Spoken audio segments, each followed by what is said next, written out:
No.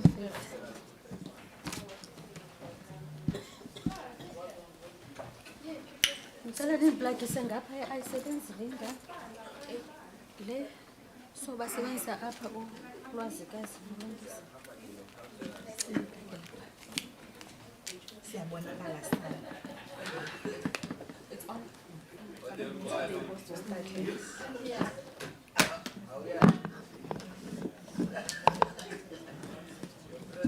It's on your own.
at each of the residences.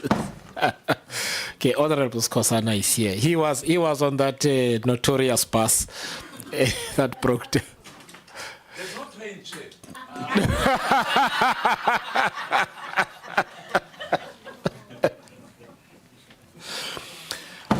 But thank you very much. I think it's important that we get started. So we have asked the ministry and Prasa to come and speak to us today. Two reasons. One is that we had an undertaking amongst ourselves that we would have regular interactions, if you recall, both when you've appeared here and when we went on oversight, that over the next, during the seventh parliament, we would have several interactions with one another, both to develop a proper understanding of the organization, its challenges and its opportunities, but also for the purpose of fulfilling a parliament's mandate of oversight. So that's the one reason. The second reason is unfortunately not a happy one, in that you've also been in the news for some time.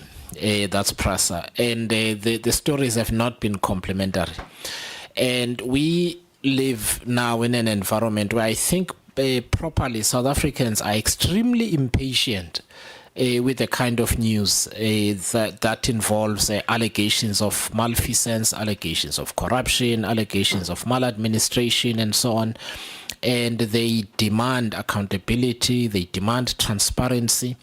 And it is Parliament's job to be proactive and responsive to that need, because that's how democracy is supposed to work. So I'm hoping that we will have a very good interaction today. In particular, there have been several allegations about the yellow trains issue. So we've asked Prasa to bring us a presentation that deals with that substantively. There are other issues that have been in the news. There have been a Hawks raid at Prasa, we've read in the news. There have been issues with, there have been other issues where people have complained. So it's important that we deal with those issues and we give members an opportunity to ask questions, both of the ministry and for Prasa. And I'm saying this, and then this is also for the public, that the reason the ministry and Prasa, both board and executive, are here is that they each play very important but not overlapping roles between them. So it's important that in order to get the full picture, everybody is here. So, Honorable Deputy Minister, I'm going to hand over to you, just with a request for whoever is presenting. So you finished just with the presentation. It's on the long side. And typically, we'd like to limit our slides to about 20. So if you could make sure that we are able to begin our conversation. It's now 9:45. If we're able to begin our conversation by 10:30, that would be helpful. That's about 45 minutes for you to take us through the presentation, which I think is sufficient, given that you sent it on time. It's been shared with the members. They've read it. So please, but I'll hand over to you, Deputy Minister. Thank you very much, Honourable Chairperson. Good morning to you, the Honourable members, the Chairperson of the Board of Control and board members of Prasa, the CEO and the executives, AG, SIU, all colleagues, good morning. Chairperson, thank you very much for this opportunity. I would like to start off by tabling the apology of Minister Creasy, who is in cabinet this morning, and to secondly indicate, Chair, that I think the main thrust of today is the presentation. So there's very little on our side to engage on, and of course we'll field the questions of the members. But primarily, as the presentation says, we are here to brief you on the current state, challenges and corrective actions related to the General Overhaul Program in line with the mandate of the committee.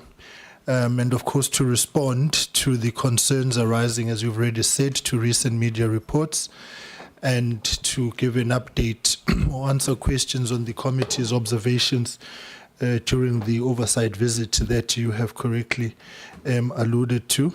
Further, the presentation seeks to clarify the financial, legal, and operational implications of the recent arbitration ruling and its impact on coach allocations, contractor relations, and process liability posture. And of course, it's to forward-looking recovery and governance strategy, including legal recourse. And then lastly is to demonstrate where accountability measures have been instituted and decisive steps that have been taken. So we'll outline what has gone wrong and most importantly, what is being done about it. So that's the main thrust of our understanding of being here as per the invitation of the committee. Chair, if I may through you request that we hand over to the chairperson of the Board of Control, and then the CEO will be presenting, and we will endeavor, Chair, to meet your deadline of 10:30, but also understanding that it is a very complex space which we will be traversing this morning, so we'll beg your indulgence where necessary to be a bit more thorough in the responses that we will give. But once again, thank you very much, Chair, and I think it would also be remiss of me if we don't congratulate Orlando Pirates on a very decisive victory on Saturday. I won't speak about last night, Chair. Thank you very much. Chairperson, over to you. Thank you. May I also ask, Chair, I won't comment on I won't comment on those inflammatory comments just now. If you could, Chair, I know you interact with the committee. We've interacted before, but this is also being streamed. So if you could introduce yourself and the members of the team, so that when each of you speak, the people also that are watching know who's speaking. Thank you. Thank you, Honourable Chair. Good morning, and good morning, honourable members. Good morning to the honourable members of SCOPA, the Auditor General representatives, National Treasury officials, members of the media, and colleagues from Prasa. Honourable Chair, my name is Nosizwe Nokwe Makamo. I'm the board chairperson of Prasa. Next to me, I have Mrs. Ndidi Mpie. She is the chairman of the Audit and Risk Committee. Next to Ndidi Mpie, we've got Mr. Boy Nobunga. He is the chairman of the what we call the FCIP committee. And next to him, we've got Mr. Matodzi. Sorry, I'm saying Mr. Matodzi because that's what I call him. Mr. Matodzi Mukuba, and he is the chairman of the SHEC committee, which is Safety, Health, Environment and Quality Committee. We just thought it important that these particular members are here because we're dealing with the subject matter material. So they, when the right time comes, they will speak. Thank you. What is the FCIP committee? Finance, Capital Investment and Procurement Committee. Thank you. Sorry about that. So yes, Chair, that is the team. And then of course we've got the executives who, when the CEO begins to talk, he'll probably be able to also introduce them. So honorable members, it is our honor to address SCOPA on the General Overhaul Program. We appear before this honorable committee not only in response to your oversight mandate, Chair, but also as an organization that is committed to transparency and accountability. We recognize that public accountability is fundamental to rebuilding trust that our commuters have in the passenger rail system. And our passenger rail system, Chair, as we have alluded to already as well this morning, it remains a lifeline for millions of our commuters who depend on it for safe, reliable, and affordable transport to access economic opportunities. At the outset, Chair, allow me to state that with regards to the General Overhaul Program, which is the focus of today's briefing, it was conceived as a strategic bridging solution to maintain rail services during Prasa's fleet transition from the yellow fleet to the new electrical multiple units. However, Chair, It has encountered significant difficulties that require honest acknowledgement and corrective action.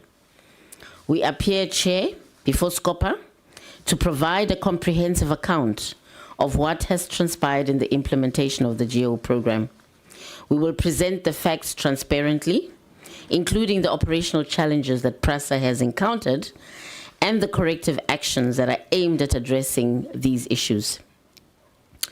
The accounting authority, in this case the board, has exerted its fiduciary duties in the processes of the approval and subsequent periodic monitoring of the implementation of the project and also risk management and mitigation.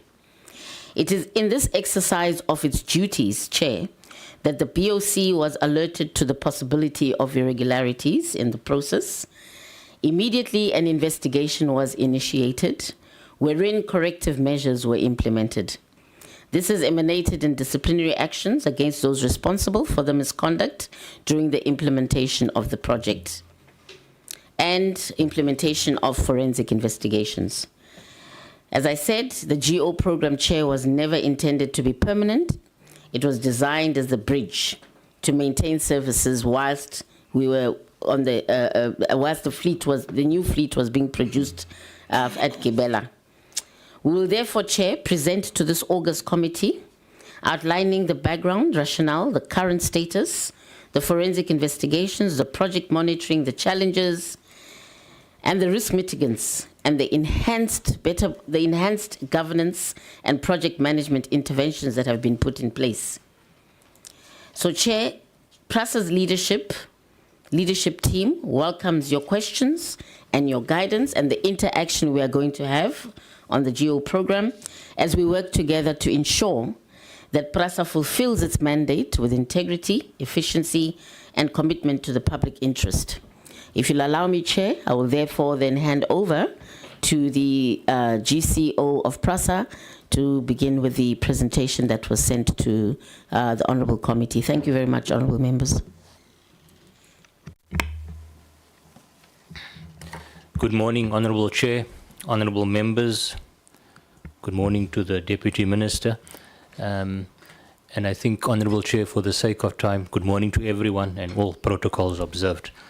The Deputy Minister and the Chair of Prasa, I think, has already outlined the presentation sufficiently in terms of how we have structured it, as well as the purpose for today's session. So I'm going to jump straight into the presentation, Honourable Chair, and I've taken note of the timing that you have requested. Yes, we did put together quite a detailed presentation, and it was done specifically so that we could respond adequately to the requests, the questions that were forthcoming from the committee. Before I start, just to confirm, as you've requested, my name is Hisham Emeren. I'm the Group CEO of Prasa. In addition to the board members, we do also have some of the executive team members here, with a number of colleagues supporting them as well. But I think just in terms of the executives that we do have, we've got the CEO of the Prasa Capital Division, and that is where this project is located, Mr. Temba Mosai. If you can just indicate who you are there as I'm calling your name.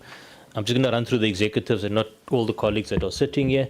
We also then have the acting Chief Procurement Officer, Mr. Asif Rahman, who is present as well. And then we've got the acting Head of Legal, Ms. Nompumelelo Pasha, that is present. And then the acting Chief Financial Officer, Mr. Brian Alexander. And then we've got the team supporting us here as well. So thank you, Chair. Moving straight into the presentation, we'll start off with the background. And Honourable Chair, we saw the request referring to dealing with the train repairs, and this is on the existing fleet, the yellow trains. The project is referred to as the GO project, General Overhaul. And this deals with the heavy maintenance of the yellow trains. It's an overhaul of the existing fleet. So if one looks at the background, and as our chair has indicated, we are dealing, this program was established as a strategic bridging solution, not a permanent solution. Apologies, I forgot. I'm controlling the... Yeah, Apologies. Apologies for that. I'm on slide with the heading 2 under background. Strategic bridging, to look at how do we transition from the yellow fleet to the new fleet, the electrical multiple units, isitimela, Sabantu trains. This is a bridging exercise to get us through to that. I think just to bear in mind, members, if we look at the rollout of the EMUs, and I've got a slide that shows that transition, I think one needs to then see how the correlation between utilizing the existing yellow trains and the introduction of the EMU trains that is implemented. Now, what the GEO program does, the overhaul, once the coaches have undergone a GEO, it extends the life of the coach by between 10 and 15 years. Every 9 to 11 years, a coach has got to undergo a GEO cycle, a general overhaul. And then you maintain your other maintenance cycles during that period. But that is a requirement for you to see a coach reach its lifespan of 40 years. It needs to undergo this process. And that is how the GEO was then conceived. And part of that is moving towards appointing of contractors for this service, is that the heavy maintenance is not something Prasa has the capability to do internally at our depots. And hence the outsourcing of the heavy maintenance program, the day-to-day and sort of the weekly and monthly maintenance is performed by Prasa, but the heavy refurbishment is one that is outsourced as part of the process. So I think the key point here is about the strategic bridging and enabler that we see the GEO program. If one looks at how we then rolled out the GEO program from a point of view of providing the coaches for the general overhaul, particularly in year 1 of this program, what was undertaken is that many of the coaches were sent to what we call ad hoc works. It was not the full GEO. It was in a scope that was lesser in terms of the requirement. And that was particular for year 1 to allow some of the service providers to ramp up and capacitate themselves for undertaking the full GEO work that needs to happen.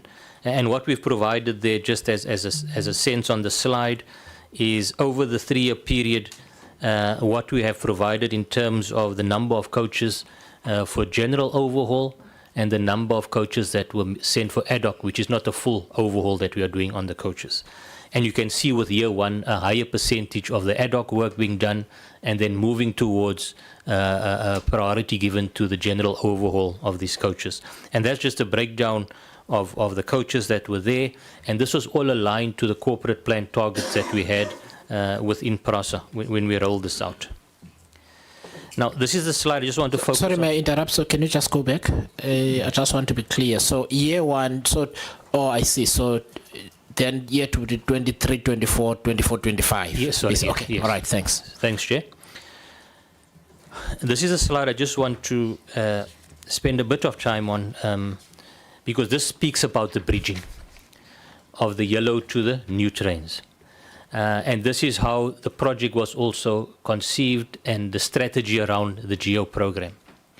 So what we see in terms of this graph before you, honourable members, we've got the colour coding there. I think in hindsight we could have changed the purple to the blue. The purple being those are the new trains, the blue trains, right? The new EMUs that we are rolling out that you see on our network.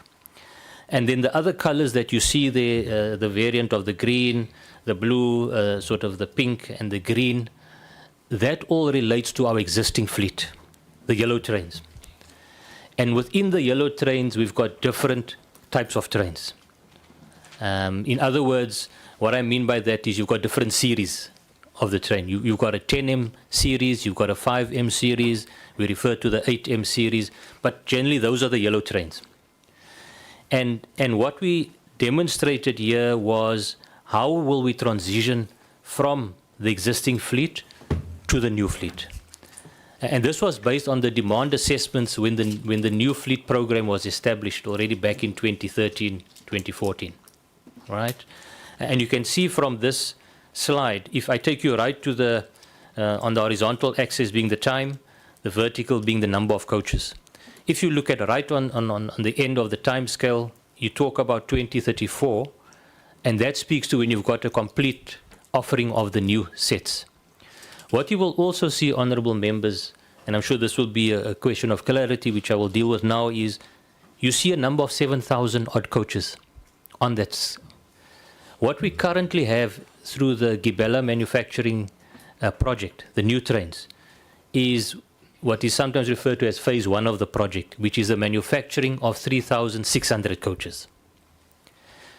But the initial assessment that was done was for 7,200.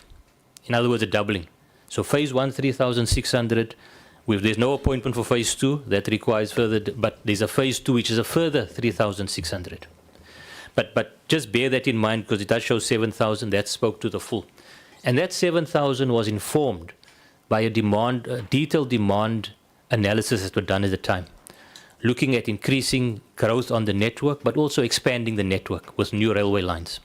That's how the figure was determined, right? And running higher frequencies and so forth.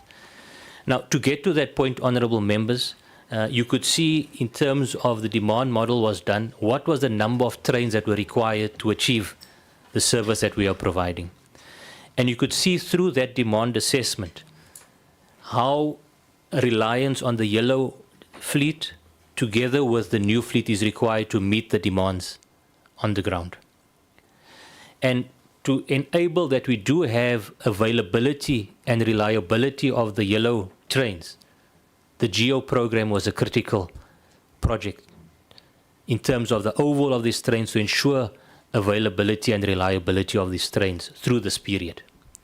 Now, the one thing that obviously has changed, honourable members, is when this thing was developed and what we see happening, the realities of the theft and vandalism that we saw, COVID and the lockdown period, completely turned this model around in terms of your actual ability to provide services and the demands that we have out there. I think that's what we will get to. But the point that we're trying to demonstrate on the slide was the transition from the yellow trains to the blue and how it was planned to meet the demands on the network, using both of the fleets on various corridors. So I think that is what we are. Yeah, if I may ask, so what we're looking at is the modeling done when? This was done in 2012, 2013. So this picture as it is, Yes, is from 2012 to Correct. 2013, Yes. before any further developments thereon. Yeah. Okay, all right. So this is part of the background I'm providing. No, Yeah. that's important for later when we Yeah. all ask questions. Correct. It's just important. Yeah. Okay. And I think even the next slide, honourable members, is just a continuation of that. It's again just showing that ramp up, how we get as the new trains are coming out. And maybe just on that point, honourable members, I think if we bear in mind that the factory, Gibella factory that we have, it's only 2 years ago that it started to reach its maximum capacity in terms of manufacturing trains. It's not been manufacturing trains in 2013, 2014. The first train came out of the factory in 2018, just so that we keep that in the back of our mind. And it only reached its full manufacturing capability the year before last, in terms of its ramping up its ability to produce the new trains. If one looks at coming back to then the yellow and grey fleet, just looking at the, approximately we've got 4,000, between 4,400, 4,600 of the yellow coaches that we have. That's the existing fleet nationally. And it's predominantly, the large proportion of that is based in Gauteng. 52% of that is Gauteng, and that's based on the network and the services that we run. 28% in the Western Cape, 17% in KZN, and 3% in the Eastern Cape. That is where it's located in terms of the existing fleet. Now we move on to the second section, honourable members, that deals with the procurement or supply chain process for the GEO program. And the initiation, the bid process that we saw already commenced in 2019-2020, where we're looking at approaching the market, go-to-market strategy in terms of the GEO program. Bid specification committees, the bid was, specifications was approved in June 2020, and then the bid invitation went out in August of 2020. And it closed on the 30th of October. And I think, members, you will recall that was a period also when we had the hard lockdown. So you just bear in mind some of the time frames of dealing with some of these things, the meetings, the sessions that you're having online and so forth. But this is when this process was unfolding. Okay. At the time, 24 bids was received, and there were no late submissions that came through as part of the bid process.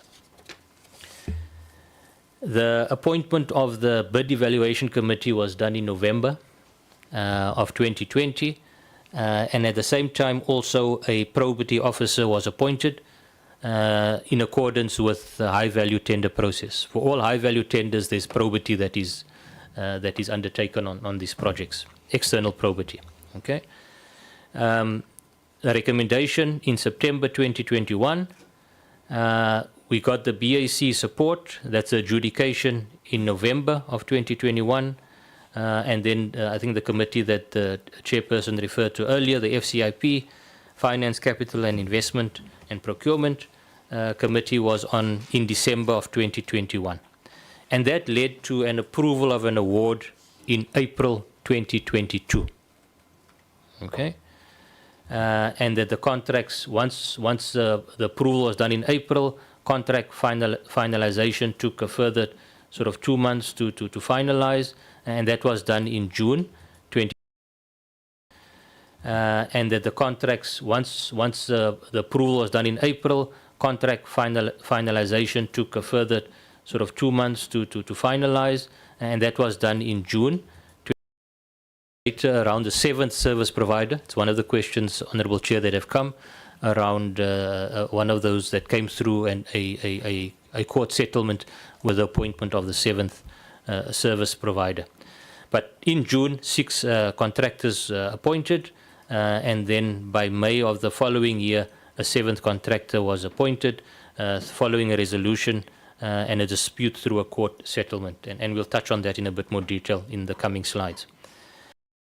A 7th contractor was appointed following a resolution and a dispute through a court settlement. And we'll touch on that in a bit more detail in the coming slides. Now, during the audit of 2022-23 financial year, and this was for non-compliance with applicable laws and regulations, in particular, contravention of Section 217 of the Constitution of the Republic, and that deals with fairness, you know, the 5 principles of fairness, transparency, and so forth. And then the second one was non-compliance with regards to Section 51, 1A, 3 of the PFMA, and that deals with unfair disqualification. So in essence, linked to that. And again, we will unpack that in terms of how some of them, in terms of the finding, relates to bidders that were disqualified. And that was the essence of the finding. Once that was there, Prasa then instituted and initiated the condonation process, and this is in terms of the National Treasury Instruction Note 4, where one needs to do the determination tests, look at has value been derived, consequence management that needs to be undertaken through this process, and that process is well advanced as we speak. We've appointed an independent firm to undertake that process, and this thing should be concluded in the next 2 months or so, Honourable Chair, and I think the outcome of that process we can also share with the committee. Now, moving on quickly then to the objectives of the repair program. I've gone through that. This just summarizes then the appointment process. As I've mentioned, initially 6, but 7 contractors appointed nationally. The value of the general overall program, 5-year project, is 7.5 billion. in terms of the value. And there you can see we have mentioned that to date 915 coaches, 915, have, including locomotives, have gone through this GO and ad hoc program. There's a list there of the 7 contractors and the allocations of the coaches in terms of the 915 to the various contractors providing the services for Prasa. What you will see there, and you will remember my earlier slide about the proportion of the fleet in the various provinces. You can see Gauteng, if you look at the table on the right, 3 of those contractors reside in Gauteng. 2 in KwaZulu-Natal, 1 in the Eastern Cape, and 1 in the Western Cape. Now, the initial plan, based again on the proportion, was to have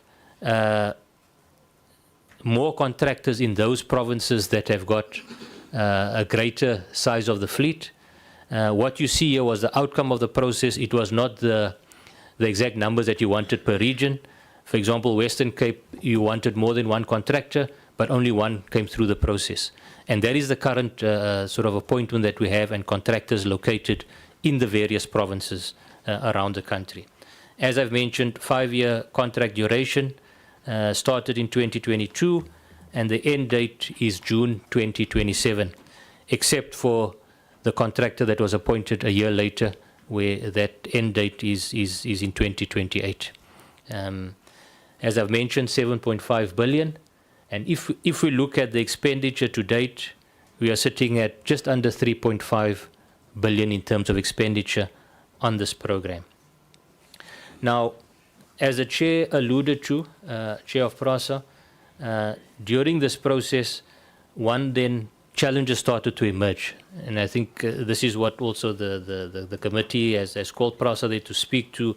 What were some of the challenges and what has been done about it, be it around the issue of the allocation of the coaches, disputes around that, the performance and the delays, reference to overpayments made in some of the coaches, the legal processes that are running through arbitration, through court processes, as well as the shortcomings around the overall project management around the GEO program. The one point I would just like to touch on under the strategic, again, discussion, we spoke about the strategic builder, looking at these legacy assets, but also what was important at the GEO program at Honourable Chair and members is the need also to revitalize and resuscitate the rolling stock industry from a maintenance capability. Leading up to this process of the award, there were many of the companies within the space that were closing, if I can put it that way, because there was no work from both a Prasa as well as a Transnet point of view. I've indicated the issue of the strategic bridging bit for the project, number 1.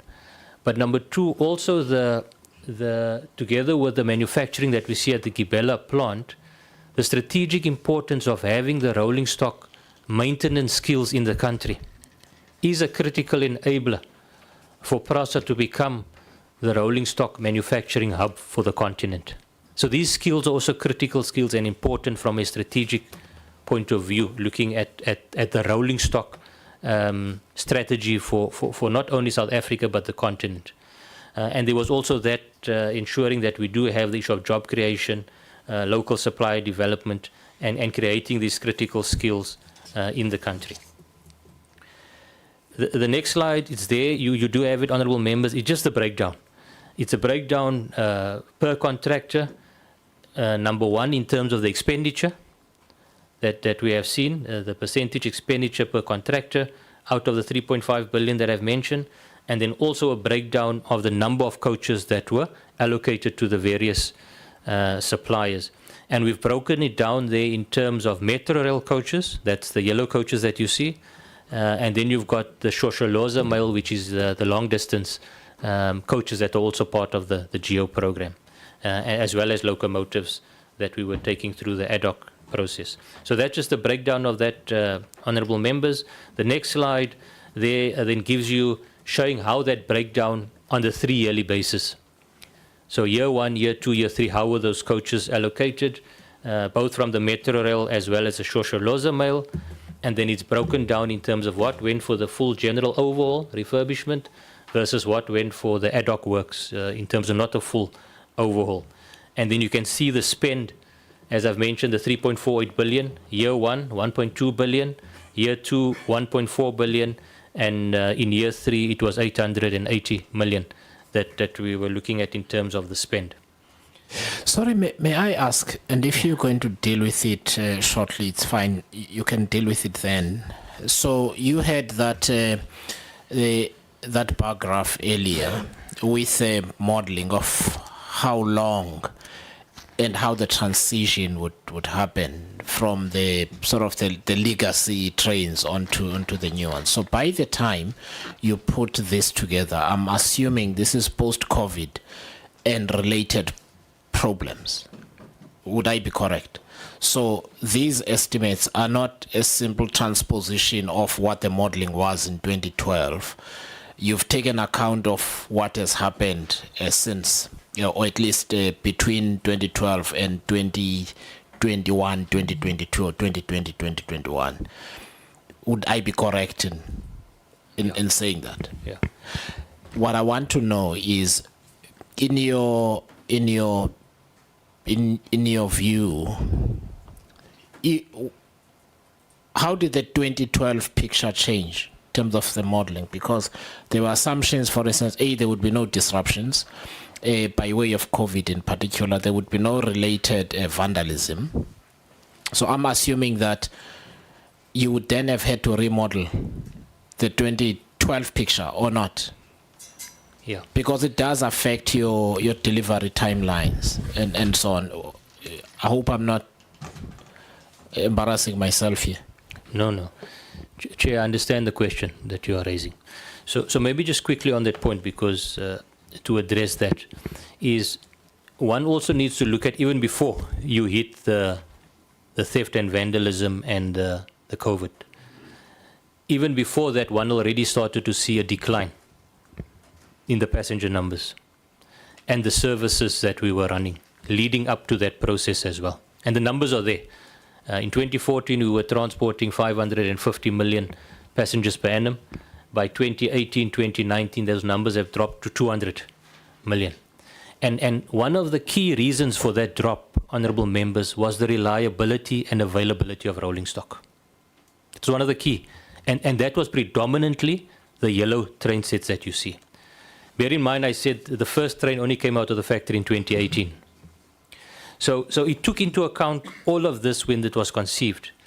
The last GEO program, and I think maybe I must just touch on that, because this is not the first time a GEO program is there. GEO program has always been in Prasa. And the last one, which ended in 2014, it was then extended to take us to 2019. But on that process, and my colleagues can, if I've got it incorrect, can come in later, but the AG found a material irregularity with that extension of the 2014 contract to 2019. A decision was then taken by the leadership that time at Prasa to then cancel the GO program, and this was roughly in 2018. Okay? And we were left then without the GEO program and this maintenance capability, which deals with, like I said, critical things around the availability and reliability of these coaches. So there's that aspect that had to be taken into account before we get even to the issue of the theft and the vandalism and the COVID. So already there was the decline, Honourable Chair. That's the first point I wanted to make, and the numbers are there to indicate this. Then, as you correctly pointed out, come 2019, 2020, you see the theft and the vandalism, and then you see with the hard lockdown, virtually Prasa being brought to a standstill. I mean, I'm just using the terminology loosely here. But coming out of that hard lockdown, Prasa being only able to operate 4 out of the 40 corridors. Honourable Chair.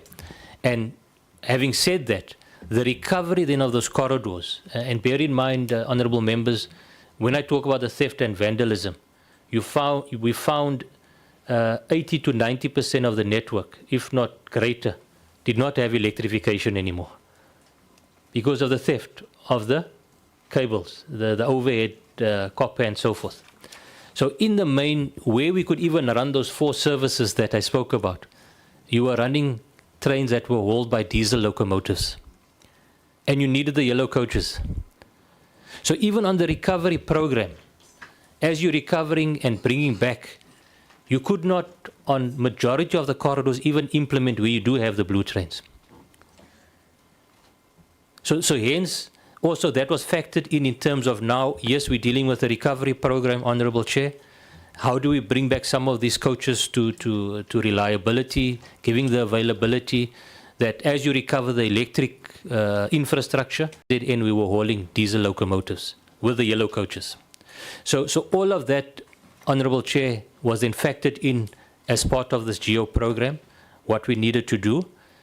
Now, we then find the factory hitting its maximum capacity in terms of manufacturing of trains. So if we just look at this from a number point of view, as we stand today, we've got about 290 EMUs, blue trains. From now, we then find the factory hitting its maximum capacity in terms of manufacturing of trains. So if we just look at this from a number point of view, as we stand today, we've got about 290 EMUs, blue trains. Last 3 years, it's basically when you had 60, 60, 60, plus minus a train set here or there. It's 180 in the last 3 years.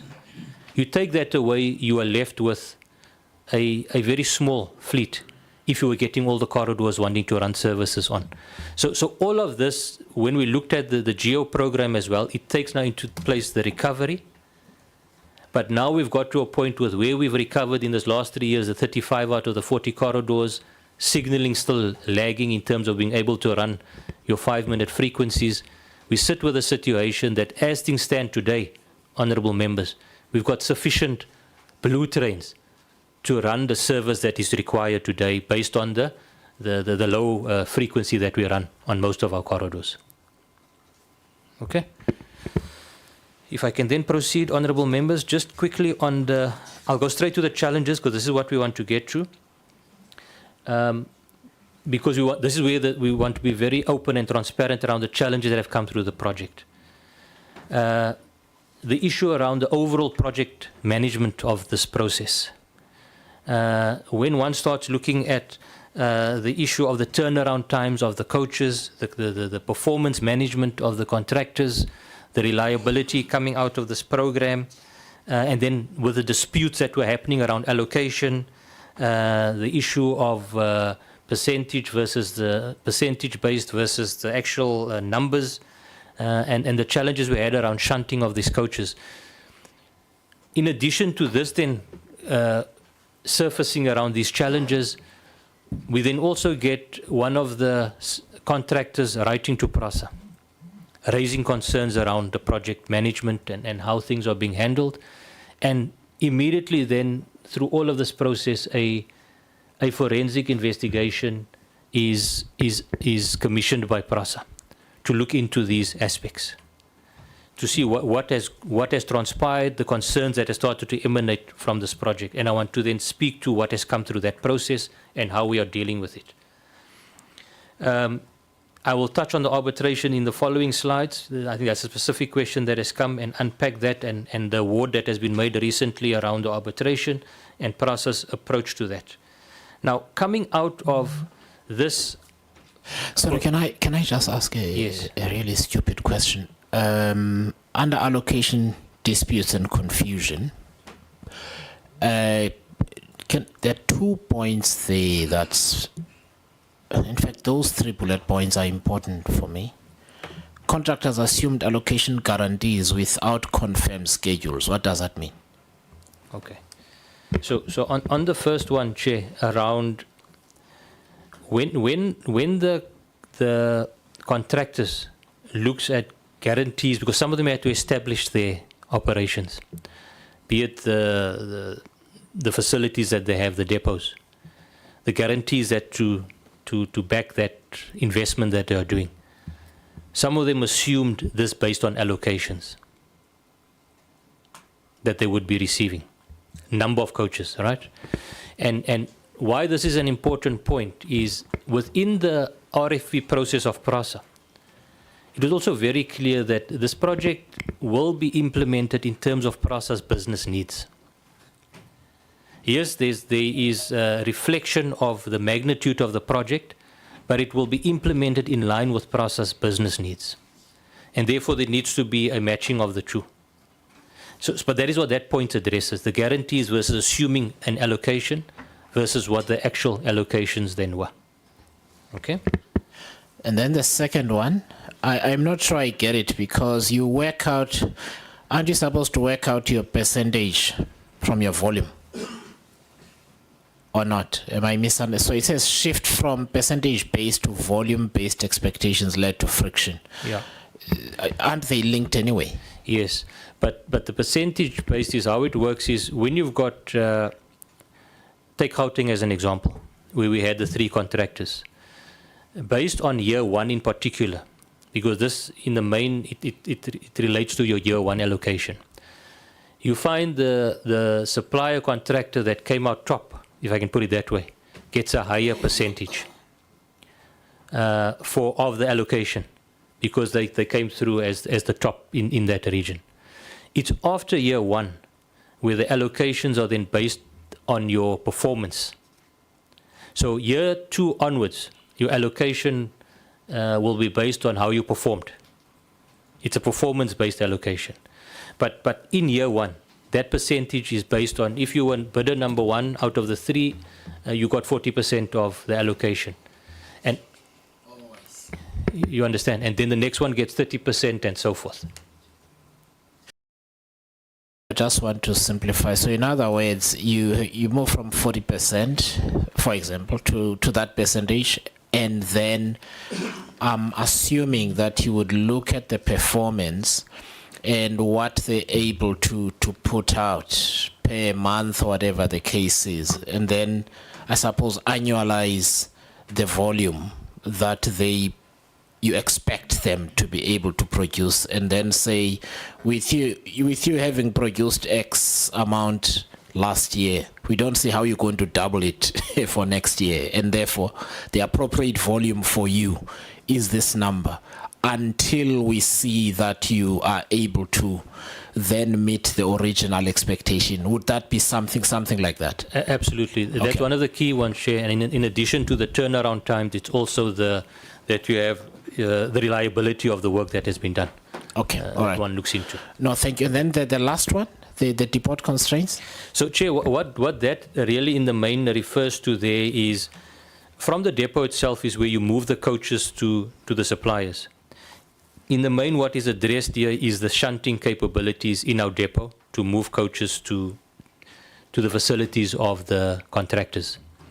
There were challenges around having the ability to move these coaches. Sorry, it's when you take, if you're allocating coaches, take a coach as being just one coach as you see it. If you're allocating 3 or 4 of them, you need to hook that up onto a locomotive, and you need to shunt it to the. So in other words, shunting is just a movement of these coaches to the facility. Yeah, sorry, it's a rail terminology, Chair. You're towing them there. Yeah.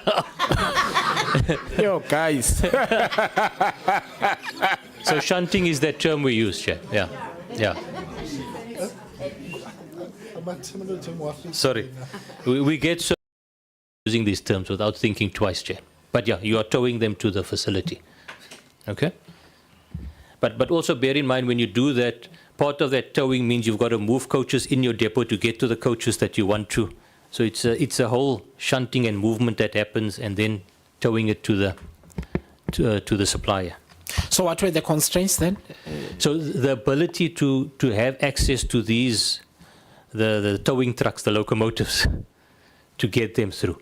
So in some cases you saw we then had to rely on the contractors to actually come and collect the the coaches. There were cases of that, yeah. I'm trying to put this in English. So what's supposed to happen in the ordinary course is that Prasa is supposed to pick these trains up and deliver them at the contractor. So the constraint is, at some point, Prasa was not able to do that. There were some delays, yeah, with it. Okay, we'll kind of need to get to that later. So Prasa was not able to do that, which then meant the contractor had to then come and fetch. Is that what you mean? Correct. Okay, all right. All right. Thank you, Chair. I think I was moving on to the next slide, Chair, which was moving into the forensic investigation, because I see it's already half past. We then appointed... No, let's finish. Okay. We then appointed a company, Weber Wenzel, independent forensic company, to look into these concerns that were raised. And Chair, this was done in May 2024, last year. There is a report that was provided. We indicate there that it's a legally privileged report provided in the 4th of February this year. And just to highlight some of the things, some of the key findings coming out of this report, it includes the suspected overcharging by some of the contractors around the work that's been done, looking at pricing for repairs that were not done as part of the process. Here you see the term shunting, Chair, but the towing, unauthorized shunting of coaches, particularly during April and May, and then also delays in addressing underperformance, and then unilateral price escalations. Now, some of these things, Chair, you will see it also points the finger at Prasa, if I can put it that way. It's not just about looking at overcharging. The issue here, when we talk about delays in addressing also underperformance, or the issue of even the repairs not done, it's a two-way thing, because we've got the project management, the quality assurance, so we have to look at it from both aspects, and that is what this investigation had done.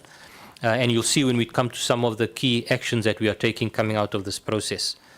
There was also found, Chair, that there was irregular relationships between some of the Prasa employees and some of the contractors in terms of funds that changed hands, so to speak. That was also coming out of this investigation. And we are now in the process of implementing the recommendations of this forensic investigation. What we have done, number one, we have served all the geo contractors with the findings coming out of this. We've put it before them for them to respond, and this is in line with, and this is the legal term, Audi Alterum Parfem, I think that is how you pronounce it, Partem, and this is basically a right of reply that you're giving the service providers, giving them a right of reply to the findings that you have given them. And there was a deadline set for that. It was the end of August, if I recall correctly, where some of the contractors now have responded, and the response has been very detailed, quite a lengthy response in terms of this that have come through, and some have chosen not to respond. The team now is busy reviewing that response. They've indicated it will take them approximately 3 months to go through all of this work that has come back in terms of the volumes, for them to then advise Prasa on the next steps that we take around these issues. When it comes to the employees, if we move to the next slide, honourable members, when we look at from a Prasa perspective, we have initiated the disciplinary actions against all implicated employees that have been mentioned in the forensic report. Immediately there were 2 disciplinary hearings that were concluded, and this was with officials that were intricately involved, and coming out of that process, they were dismissed for wrongdoing, and they've not challenged that dismissal as things stand. There's a further 11 employees that are undergoing the disciplinary process as we speak, and we are targeting that this should be concluded in the next 3 months or so with the remaining 11 employees that we are dealing with. To ensure some of the things highlighted in the forensic aspect, and then also around the broader project management in terms of project reporting and the governance structures that we put in place around project governance. And that's what we... Sorry, Yes, I hate delaying, given a time limit. So what's the nature of the disciplinary charges against the employee? I mean, you don't need to give us a list. I just need to get a sense of the wrongdoing, because if I look at some of the challenges, the unauthorized shunting, the overcharging and so on, and you said it cuts both ways. So I just need to get a sense of what type of charges. Yeah. Chair, I think without going into all the detail, it relates to the overall project management of this project. So if I just give an example around whether it is on overcharging or signing off on invoices, approving invoices, whether it is checking the quality of the works that have been done before signing off. It's those processes, the process that have been set for you to approve, to recommend the works that have been done, and accept the works that have been done. So the whole value chain of managing this process, including accepting the works coming back and payments, that whole value chain has been looked into, who has been involved in what stage of the project, and where there have been, if I can call it, transgressions or a lack of following process. It relates to those issues, Chair. I did mention earlier, I did allude to issues where there were also funds and so forth transferring, and those have also been dealt with as part of some of the charges with some of these employees. Okay, I just let me cut to the chase. So what we tend to see is that where there, for projects like this, or for capital projects, let me just put it like that, where the corruption occurs is at different points of the contract and project management process, where the quality assurer gives a grading that is unwarranted in exchange for a kickback. There is overcharging, and the person in accounts payable who's supposed to effect the thing also knows that this invoice is inflated, and that's where the kickbacks are. So what I'm trying to get to is their performance type disciplinary processes. There are also potential malfeasance. I need to understand the categorization in that manner, in that way.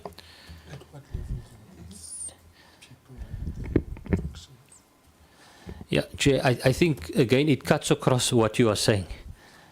There were issues of if I can call it, performance.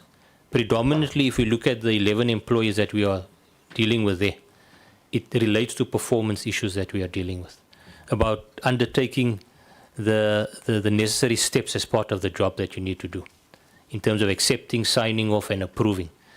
There are issues you mentioned there about corrupt, malfeasance activity that we did allude to there, where there were issues of money that have moved around. And we have dealt with that also. That's part of the process. But the majority of the ones that we are dealing with, the 11, it relates to the performance through this project, Chair. Okay? And I think what the DM was just mentioning to me, it goes down from the management down to quality assurance. It is not just that, it goes right down to the depot level, where you're releasing coaches, how you authorizing the coaches to leave the depot. All of these processes have been looked at. Okay? We then, Chair, still on the arbitration. Let me just see if I've got the right slide up. You were on the implementation of the forensic investigation. Yes, this is the next one. Yeah. So Chair, just going back to the arbitration process that we are looking at, this was one of the questions. 2 of the geo contractors have instituted arbitration proceedings against Prasa. And in essence, there are 2 parts to the claims that are being made. Claim A relates to the allocation of coaches, that we've not been given the right numbers in terms of coaches that have been allocated, and that Linked to that, if that is not addressed, there's an alternative where they want to be settled through damages in terms of those coaches that have not been allocated in terms of a value assigned to that. When it comes to the second part of the claim, Chair, this relates to the issue of the pricing schedule, particularly related to the Shosholoza male coaches, that there needs to be agreement on the pricing aspects related to the various works that is undertaken on the long distance coaches.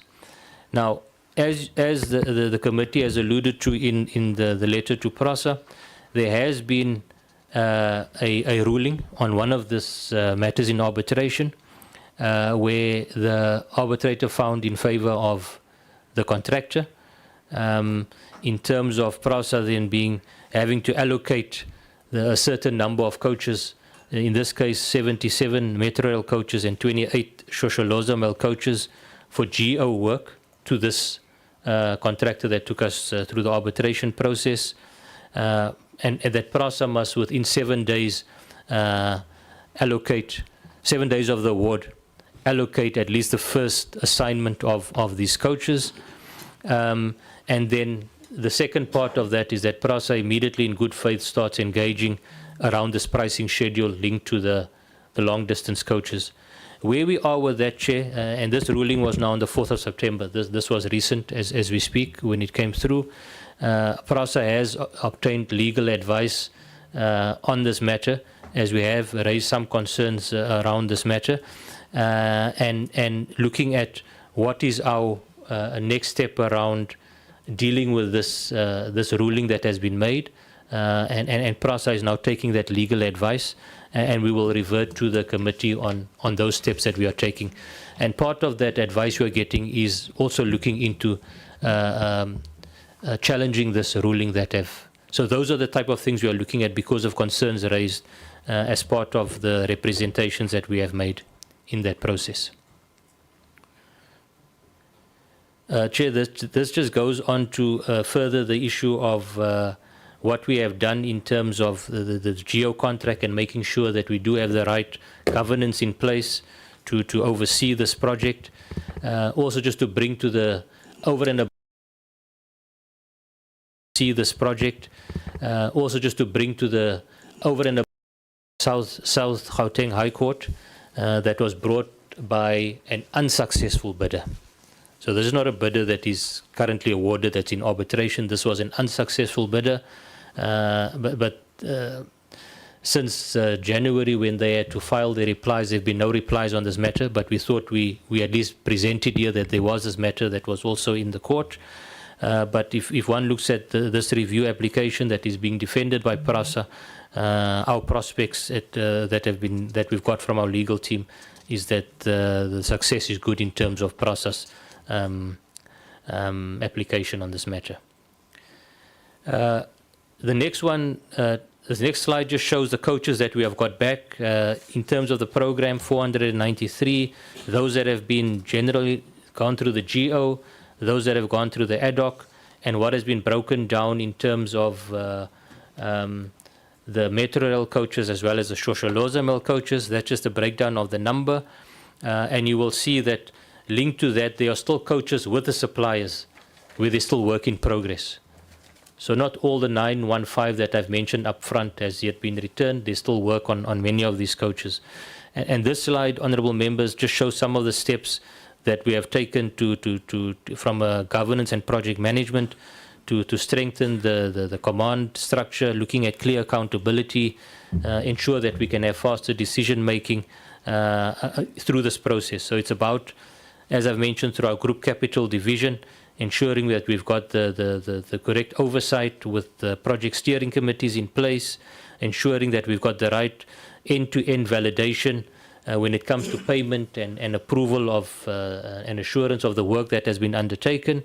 And then what the team has also done is reviewed the 7 contracts that we have with the 7 contractors in terms of the performance to date, the technical compliance, and then also looking at what some of the next steps would be where there's been underperformance, and also how that informs any allocations going forward. Very quickly, honourable members, on just to give a sense of these yellow coaches that we see that have gone through, some of them are still in operation. Yes, predominantly we run the new trains. But if you take the Eastern Cape, East London and Nelson Mandela Bay in particular, we run the yellow fleet there. And the reason for that is the fleet that will come out of the factory is a variant, is a different design to the ones you see running in Gauteng, in the Western Cape and in KZN. And the difference here is around the traction of the train. In the Eastern Cape, it is 25 kV traction. In the rest of the country, it's 3 kV. So it's a different traction design that goes with the trains that will go to the Eastern Cape. The further challenge now is that that traction that we know in East London to Berlin, or from Port Elizabeth to Uitenhage, has now also been suffered through theft and vandalism. So even though I mentioned the 25 kV, it's not existent as we speak today. And those are the Transnet lines that we're speaking about. So one needs to decide, do we go the 25 kV? Do you go with a different traction effort, be it diesel or battery operated trains? And that's part of the discussion. So as things stands, we have got coaches running or train sets running in the Eastern Cape. We are sending an additional 19 that by the end of October, there's additional sets in the Eastern Cape that we want to deploy. And that's not the full requirement. Once we get access to the second line and we deal with the traction efforts, additional coaches will be sent to the Eastern Cape. Here in the Western Cape, we run, colleagues may be familiar with the Malmesbury line. We currently run there a diesel hauled service, and we use the long distance coaches, the MLPS coaches, which is also part of the GEO program that runs on that corridor. The rest of the network is the new trains. And then also there are corridors, honourable members, that lends itself to a commuter passenger rail service, where we need to look at rolling, and there's been a request for this. It's not immediate, but it's short-term planning. So, for example, in KZN, honourable members, the line to Stanger, from Stanger to Durban, if we were to run a service there, we would need to put a diesel and haul the yellow coaches because there's no electric infrastructure there. It's also a Transnet line, I must add. And then here sorry, not here, but then in Gauteng, as an example, there's also the requests and opportunities around, for example, Hammanskraal to Pretoria. And there one will also look at diesel hauled services using the yellow coaches. And there are other corridors also where you can find the utilization of some of these coaches in the interim until you've got variants of the new trains, be it diesel, multiple units or others that you can roll out. Okay, and then, honourable members, the question that was also asked in the last oversight that we made reference to selling or leasing some of these trains in Africa. Yes, that is correct. There's quite a bit of discussion that has happened since we've last met, honourable members, particularly with some of our neighbouring countries, be it Eswatini, DRC, Tanzania and Zambia, as well as Angola, that has expressed an interest in not some of them actually purchasing these coaches, some inquiring about leasing some of these coaches. It seems there's a bit more of a attraction towards the long distance coaches more than the metro rail one, but both of them we are looking at. And these countries operate on the same gauge that we are operating here. In terms of the Cape or narrow gauge, and we just provided where we are in terms of some of the coaches that have been looked at and progress with this inquiry from these. Now, moving forward, honourable members, what we're also saying is that, and this is not now specifically linked to the GEO program, but it's linked to the issue of what are the plans for this, what we call the legacy fleet, the yellow fleet. What else can it be? What other purposes that we could look at in terms of utilizing these coaches? And this includes converting them into mobile clinics, looking at classrooms or libraries, the issue of emergency housing, shelters, student accommodation, and then very importantly, look at who will the key partners be that will have these discussions, be it human settlements, basic education, these departments, on having some of these discussions. And in the annexures of the slide, we've shown some of the conceptual designs. We've already had preliminary talks with the HDA, Housing Development Agency, on some of these aspects. Moving very quickly, Honourable Chair and members, again about looking at the strategy going forward. Yes, certainly in the GO, in terms of ensuring this maximum value, it's also looking at focusing more on the locomotives and the long distance fleet, because there is no modernization or trains that are being built that replaces your long distance trains. So to overhaul them, make sure the locomotives are reliable, I think there's a priority in that aspect of the business. Then when we look at the issue of going forward, I've mentioned the SADC market that we are looking at, and then also partnering with some of the strategic sort of departments, be it housing, health, and education around some of these aspects. What we have done as part of the disposal strategy for the yellow trains, because many of them are beyond 40 years. Some of them you can't even refurbish. It is reached the end of its lifespan. And some of them are being scrapped as we speak.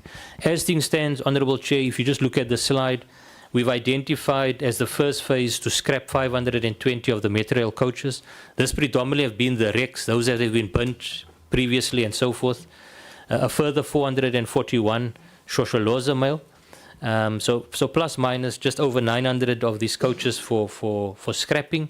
And that just shows you at the provincial level where these trains are located, how far we've moved in terms of scrapping of them.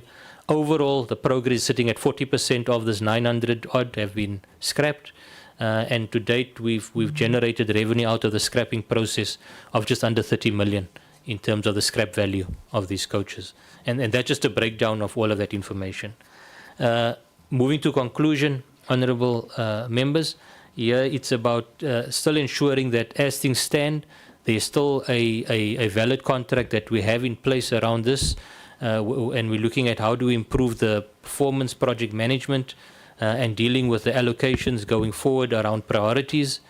As I've mentioned, we've improved and formalized the governance, looking at the centralized project management of these projects through the group capital division.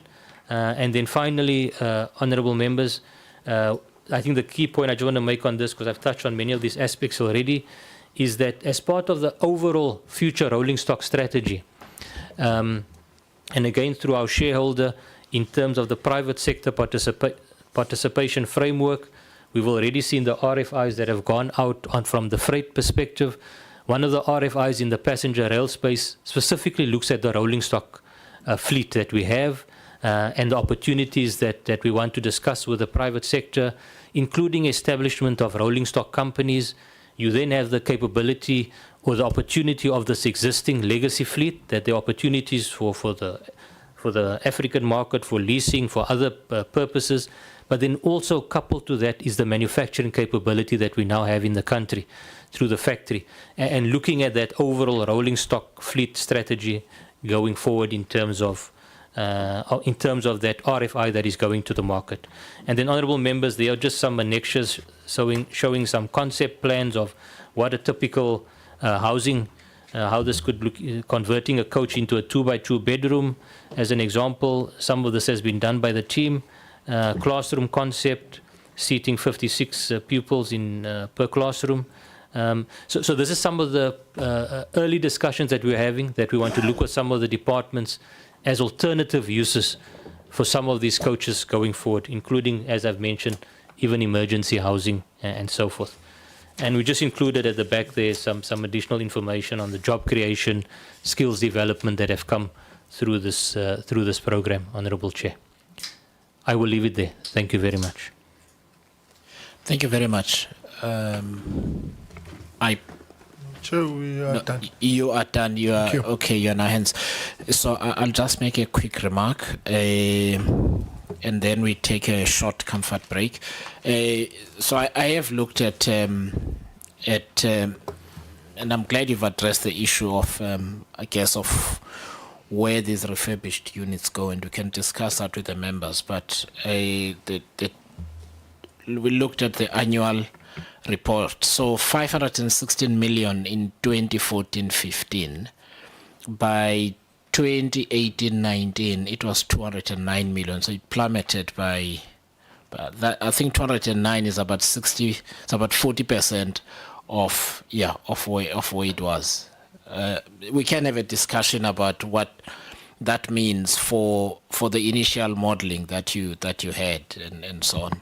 When we return, can we take a 10-minute comfort break, colleagues, if that's okay? So the time is 10:55. If we can be back here at 11:05.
So I worried that the honourable members who are not from the Eastern Cape, who are not from Buffalo City, will think that the Berlin line, the East London to Berlin line, is in Europe.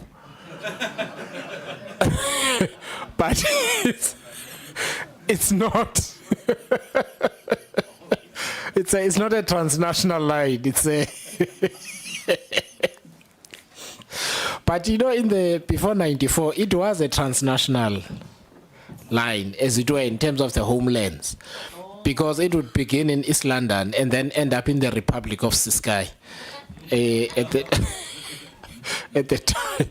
So in a sense, it is a transnational line. Thank you very much. Honorable members, so because we started late, I am going to give 3 questions, an opportunity for 3 questions to each member, no more. If a member wants to ask fewer, we will not object.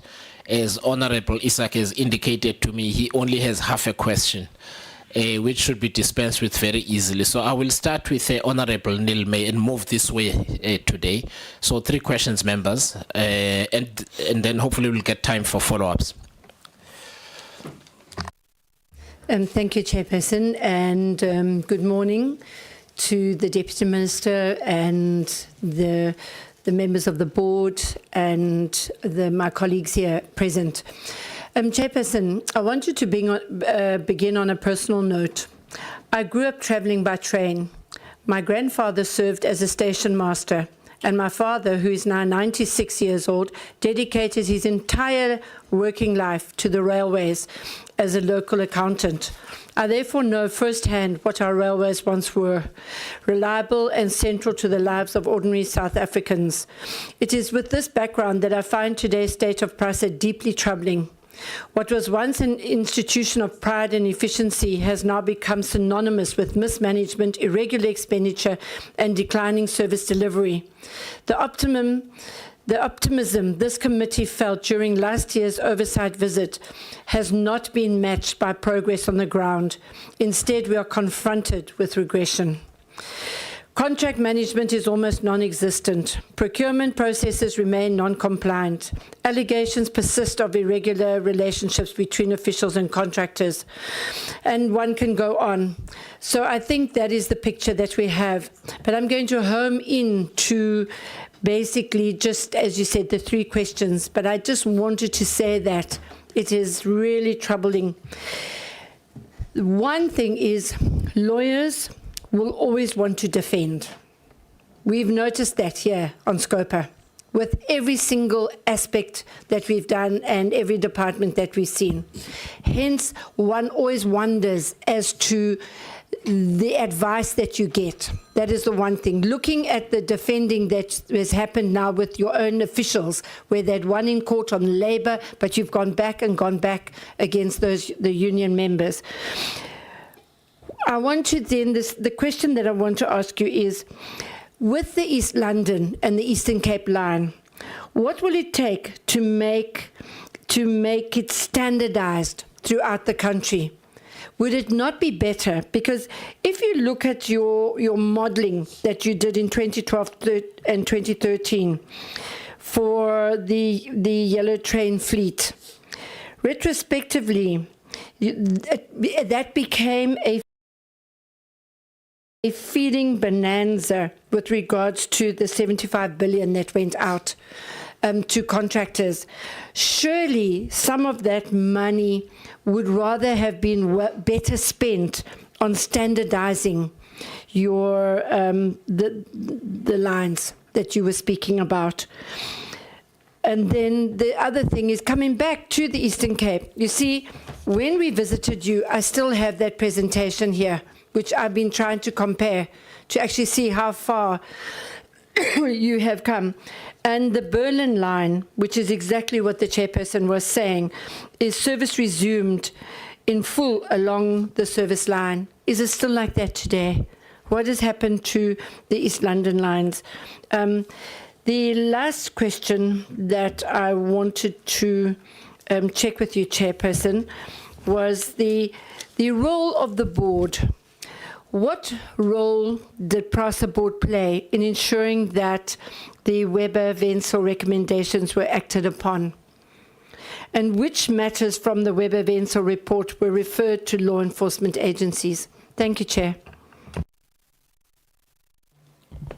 No, thank you very much, Chair.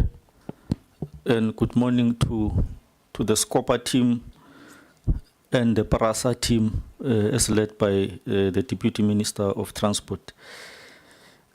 Yeah, no, we appreciate the presentation and the update on the GO program. Just 3 questions as per the request by the Chair from my side. One, how does the GO program impact train availability, reliability, and on-time performance?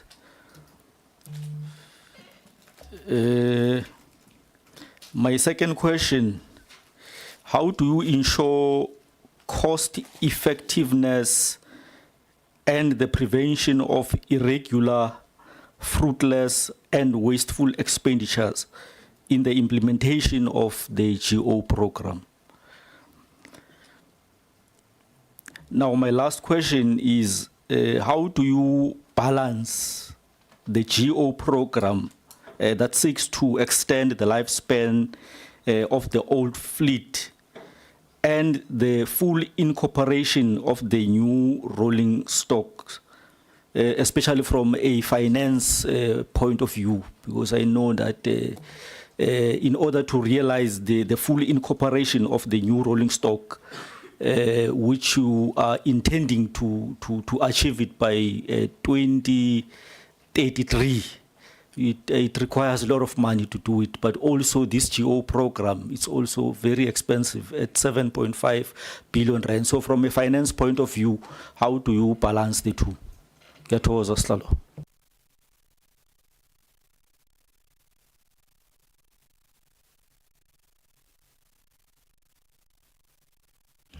Chair, I'll be a good boy today. I've just been covered, so I'll make it easy. I'll skip my round. Wonderful. Honorable Madlala. Everyone is going to get follow-ups today. Thank you. I normally cover him. I guess Skosana did the work today. MK and DA in coalition. Impossible. Thank you, Chair.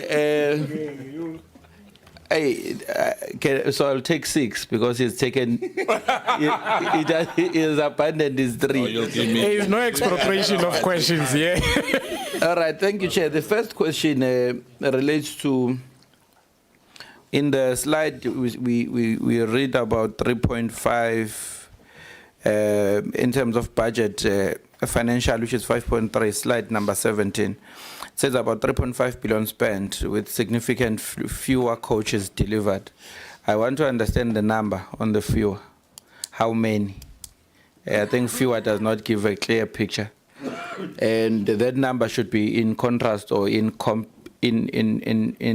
context, which how many was expected or should have been expected to be delivered. That's number 1. Number 2, there's a reported weak post-payment verification controls.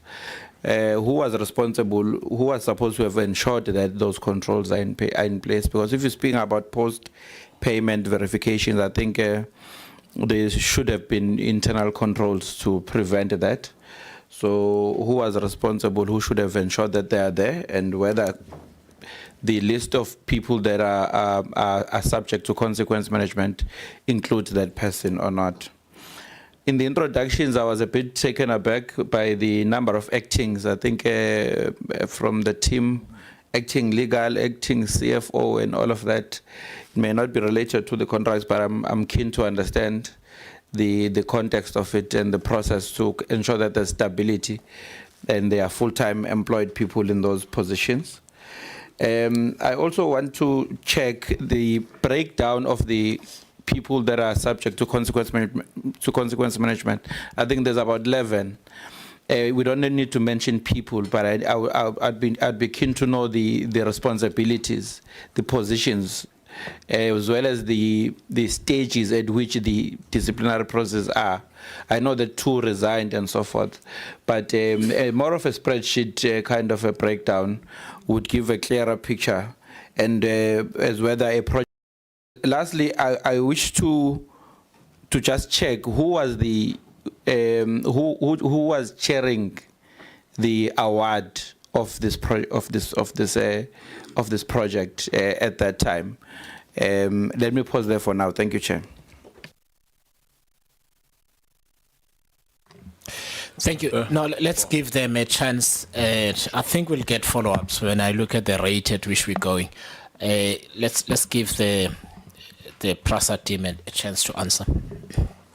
Now, Chair, the team will answer the detailed questions because they are more intricately involved in the ecosystem and their operational matters.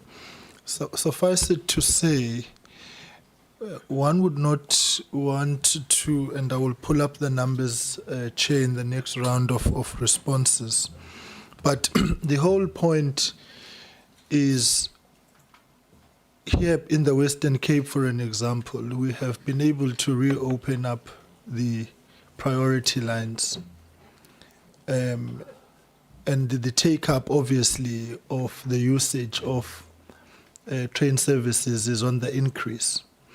The quarterly transport numbers point to this as well.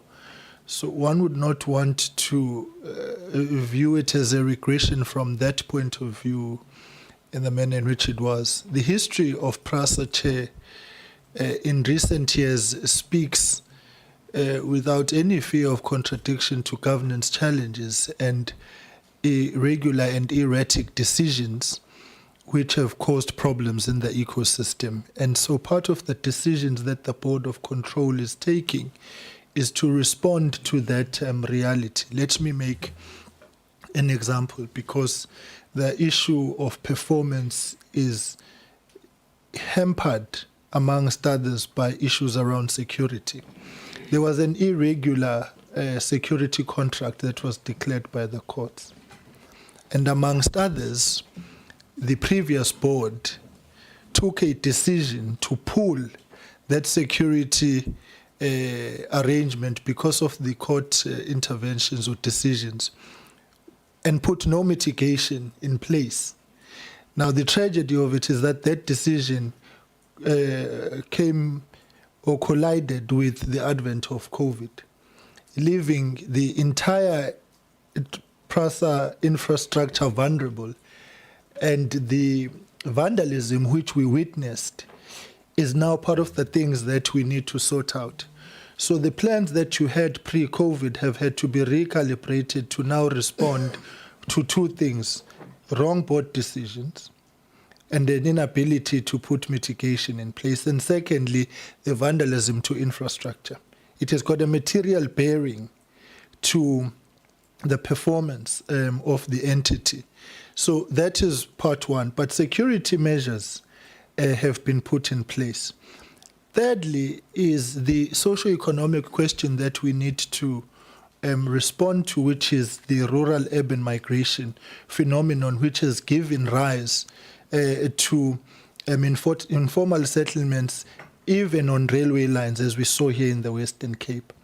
And now having to remove those people and resettle them, amongst others, what it means is that you have to refurbish infrastructure again before you use it. So the performance of the entity has been hampered by those, and I'm just really picking one of many challenges. What the board has to do is, one, to move with speed and agility to respond to those challenges. But what is clear, Chairperson, and as I'm saying, I'll pull the numbers more correctly shortly, is that we are registering an increase in passenger numbers. And that means that we are on the right direction. And lastly, you would have heard in the budget vote speech, one of the major areas of investment is on signalling, in order to enable Prasa to improve the frequency of trains and the effectiveness of the movement of those trains, and also enhance the security protocols insofar, safety and security protocols insofar as the commute and travel of commuters is concerned. So I just thought maybe, because Honourable Neil May raises a fundamental concern about performance and taking us to the glory years of Prasa, and I agree with her.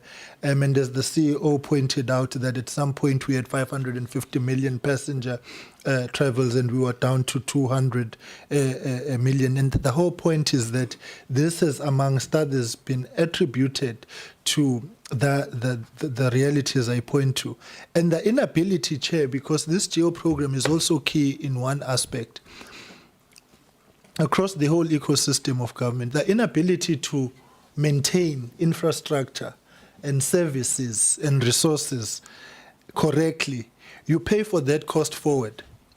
So if you don't do general overhaul and it's scheduled to be done, you're going to pay for it later because you would have compounded the problem for yourselves. It's the same thing whether you're speaking about road maintenance, infrastructure, water, and so on. And so this falls into that category. And part of the things that it seeks to now address is to rationalize the timeline so that we don't have a repeat of this. And part of the work that is being done by the Gibela and what you will see in Istimela Sabantu is the fact that resilience is being built into the resources and the infrastructure that we have as part of the preventative action steps for us paying forward the cost of maintenance. Chair, CEO.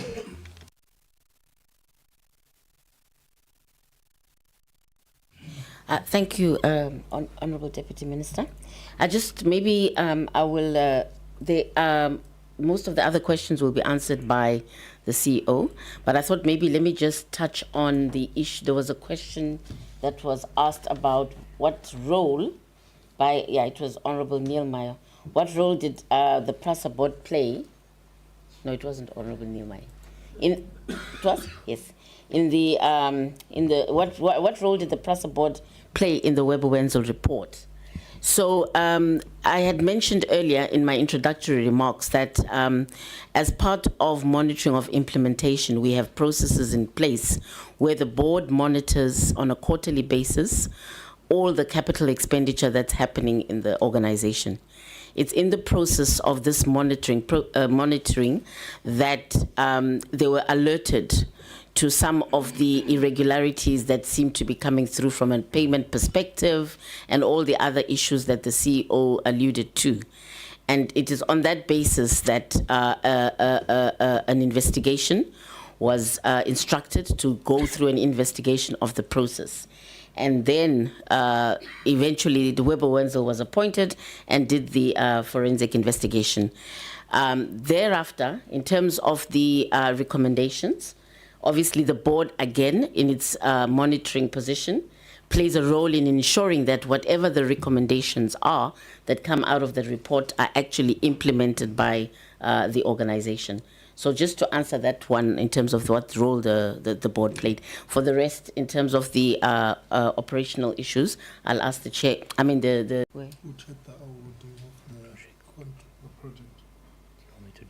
At which level, sorry, was chairing the what? At which level? At the board level? So at the time, the chairman of the board is not on our board at this point in time. It was Chairman Ramatlakane at the time.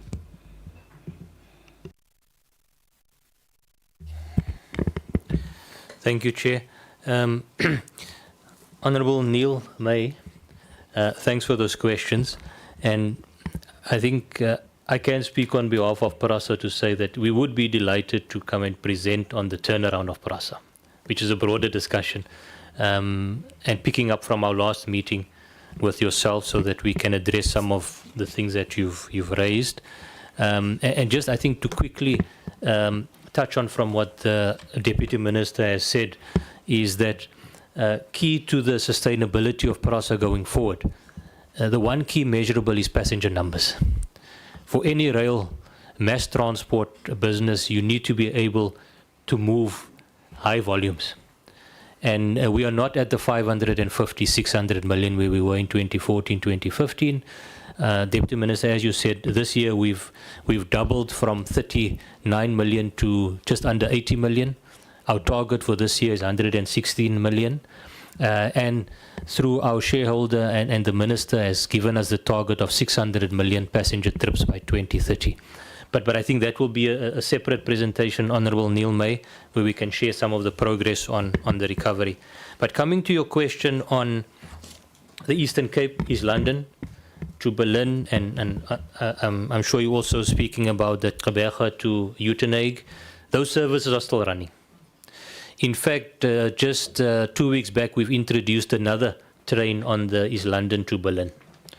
So yes, it is still our key corridors. We do agree that we are not running the new modern trains there as yet. I think that is your question that links to standardization around that. I think the first point I'd like to make is these corridors are not Prasa corridors from an ownership point of view. These corridors are Transnet corridors. As I've indicated, initially it was 25 kV electrification on the corridor, Honourable Chair.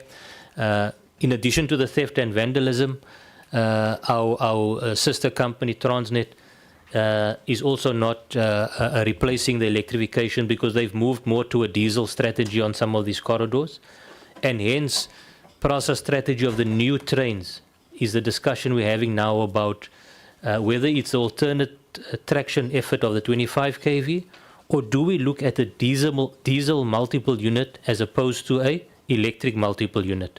So these are some of the discussions that we are having around the appropriate fleet for the Eastern Cape. And with that, it may also offer up other opportunities, Honourable Neil May, in other parts of the country where we don't have electrification or where we have 25 kV, or in Africa where it lends us to other markets as well.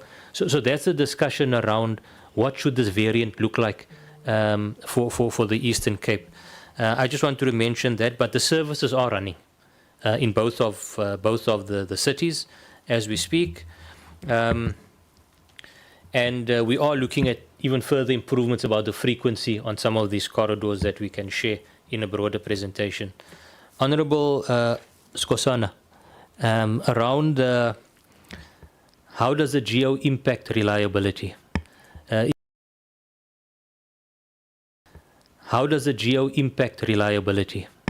500 to the 200 over that period, a lot of it related to the reliability and availability of the fleet. As the Deputy Minister has said, when the trains do not go through its planned maintenance cycles, which includes a geo every 9 to 11 years, you find the components, the wear and tear, the reliability of these components and parts become problematic, as with any mechanical vehicle and so forth. So without doing that, we've seen physically the decline. On-time performance, Honourable Skosana, had dropped to 60%, 50% on our commuter rail. And best practice for commuter rail on-time performance must sit at 95% and above. I may just add that where we sit today, particularly because of the new trains that we are running, our on-time performance is now sitting at 93%. So you see the improvement by having a new, modern, but maintained rolling stock as well. And it was important that we make sure we do this maintenance on the yellow trains to improve that reliability. We don't have the breakdowns, parts failure, and because all of that impacts your on-time performance if you have to cancel or delay trains and so forth. So thanks very much for that question. Your question also on the balance between the GO and the full incorporation of the EMU is a very important one, because there's also a much broader discussion, Honourable Chair, around the availability of capital funds for the recovery program in its entirety.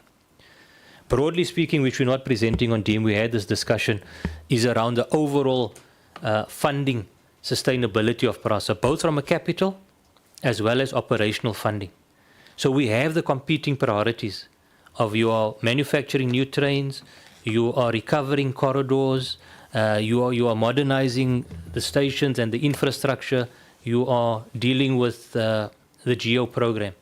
So that balance has to be done in terms of the priority of the business. And hence what you see when we show, Honourable Chair, when we show the figures of the spend, and I'll come to Honourable Madlala on the issue of the spend that he was talking about, a very important question on the fewer coaches, is that one also then looks at, from this business need, you would have seen, Honourable Chair, from the presentation, and that's why you find some of the arbitration and the cases around the contestation around the allocation, where the contestation is we wanted more allocation versus what was given. And that also speaks back to the business need in the company. We now have enough blue trains. We don't have that same need in terms of the quantums for the yellow trains because of where we are today. Where we were in 2015 versus 2025, the conditions have changed in terms of that modelling that has been done. But so that CapEx challenge is there. And it's based on what are the priorities of the day that we need to look at. So the discussions around even about bringing back corridors, they are still, we've recovered 35 out of the 40. We know there are priority corridors we still need to bring back. In the East Rand, Davidton to Johannesburg, priority corridor. As things stand, no funding on the table. How do you prioritize the funding for some of these corridors versus other capital programs? So that is something we look at in terms of the rollout, what are the priority projects, and then also having to deal with, Honourable Skosana, some of this funding is allocated as earmarked funding versus unearmarked funding. And those are the discussions that we do have with our shareholder in terms of the flexibility to move to some of the funding towards capital priorities. Sorry, may I please interrupt you there? So please, and you go back to your questions thereafter. So tell me if this picture that's emerging in my head is inaccurate in respect of some of the issues with the general overhaul. So there were certain assumptions around the rest of your infrastructure. So we know that you've had a problem accessing capital for the recovery of the corridors. Until Treasury allocated something at least, although reduced it, since February. That says to me, those constraints have created a concertina effect through to your GO contracting and the complaints about allocation in this way. You made an assumption, and tell me if I'm wrong, you made an assumption about what intervals you'd be able to run on the train, or the regularity of the trains at some point, depending on the availability of the signaling equipment and so on. I'm assuming that that's one of your assumptions that you did. In the result, though, you were not able to access the capital to do that fast enough. We saw that when we went on oversight. That says to me, that then changes your assumptions around the volumes that are going to go to the GO contractors, right? In that they get less. I would assume they, if not, you must tell me, in that they get less volume than they otherwise would. Which would then lead to somebody complaining, having made an investment, complaining to say, well, I'm sorry, like you said you're going to give me 10 trains, you're giving me 3 because your business conditions have changed, but I've made the investment. So what am I to do now? So tell me if I'm wrong in that assumption, because we do need to deal with that. So that's the one side of it. The second side of it for me is on the Gibela side, where they've reached their full production capacity. You still are not able, because you must still kind of put the infrastructure in. You are not able to run the intervals that you still need to. My fear is that those trains are going to now start sitting in warehouses somewhere, and then there's another story about white elephants and money that has been spent on trains that are not being used. So you hit another problem there. So that says to me you now potentially get squeezed on both sides, right? I also think on the GO side, that creates a perverse incentive of the kind of problems that you've seen. Because if I'm a contractor, I was expecting volumes of 10 a month, let's say, I'm getting 4. I need to make up my numbers on my capital investment myself at my facility. And so the 3 million that you want to give me is not enough. I need to find a way for someone to pay me more, one. Secondly, the unauthorized shunting that then takes place because somebody is pushing your people to give them the volume. Am I unreasonable in those assumptions? Because I think that's where we can still talk about the money changing hands. I'm hoping the members will ask more direct questions on that. But that's a picture that's emerging in my head. Apart from the high level, we're talking about, access to capital and so on. That's what I see. Can you please just help me there? Am I wrong? No, Chair, you are correct in terms of, because what you are speaking to is the business need versus then versus the business need versus now. The business need versus now, due to the fact that signaling is still not up and running, we are not running the high frequency. As you said, demands would have been based on the assumption that in the peak period, you can be running a train every 5 minutes. On many of our corridors, we still run a train in the peak every 30 minutes or even in cases every 45 minutes in the absence of signaling. And in doing so, you then require fewer trains. So firstly, that issue of the frequency and signaling that you are raising is correct. And where we are faced today with our fleet requirements. You're also correct, Chair, to say that with the fact that we have ramped up and we've got the manufacturing facility at full capability, we are sitting at the point where we have got more than sufficient trains to run the limited service that we run today without the signaling. With the signaling, it will be a different story. But without that, we've got more than sufficient trains. And hence, the question that you raise is then, are those other trains going to stand, right? So firstly, we need to make sure from the warranties and all of that is how do we deploy these trains into the network. Number two is if there's a case where the trains do stand, is how do you ensure they're at least in dynamic storage to allow the things not to run down. If your cost it just stands and you're not moving it for a month, you know there are components that will. So the dynamic storage element of that. How do we deal with all of those aspects? On top of that, Chair, just so that I also cover that, is we then also have discussions, because again, this is where we look at it from a business need point of view, is what can we accommodate at the factory in terms of during this period, is there room to also taper down on the manufacturing side? Because you don't want to have this imbalance going through the process. And those discussions are also ongoing with them on that around during this period of recovery. And we have said in this thing is that with the full recovery of the signaling and this process, Chair, you are looking at a 3 to 4 year period to get all the signaling fully up and running. And how do you then manage this period of recovery in terms of balancing your fleet, your infrastructure rollout, and all of these aspects? The 3 to 4 years that we have ahead of us is the critical period for us to get through. And the balance and how do we prioritize our capital spend on the most urgent projects. So firstly, I want to address it from that point of view that your understanding is correct in terms of the challenge that we are facing from a business need point of view. Just see why this thing is not. Okay. From a business need point of view. And that then relates back now to the GO, where you find some of the contestation around the actual allocations versus what they thought the allocation would be. But Honourable Chair, what I did say up front is that where Prasa is and what was as part of the RFP process, tender documents, is that this thing is still underpinned by the business requirement and business need in terms of how it will be rolled out.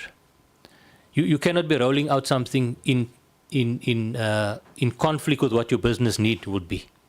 And that is how, and I think that is where you find the contestation that you have raised. Yes, there's arbitration, there's the rulings on that. I take the point around legal will always go one way, but we are looking here in terms of also the interest of Prasa, in terms of the business need that we need to deal with, the challenges that we have from a capital prioritization that we need to address, in terms of dealing with some of these things. So there's also discussions which can be a separate discussion, how we are dealing with the issue on the factory to manage that process, Honourable Chair. Over and above the signalling funding that came through, as you mentioned, and when it was the further reduction, we're having the same discussions on the capital availability for the Gibela program as well. And we can share the processes that we are dealing with to address those capital challenges as well.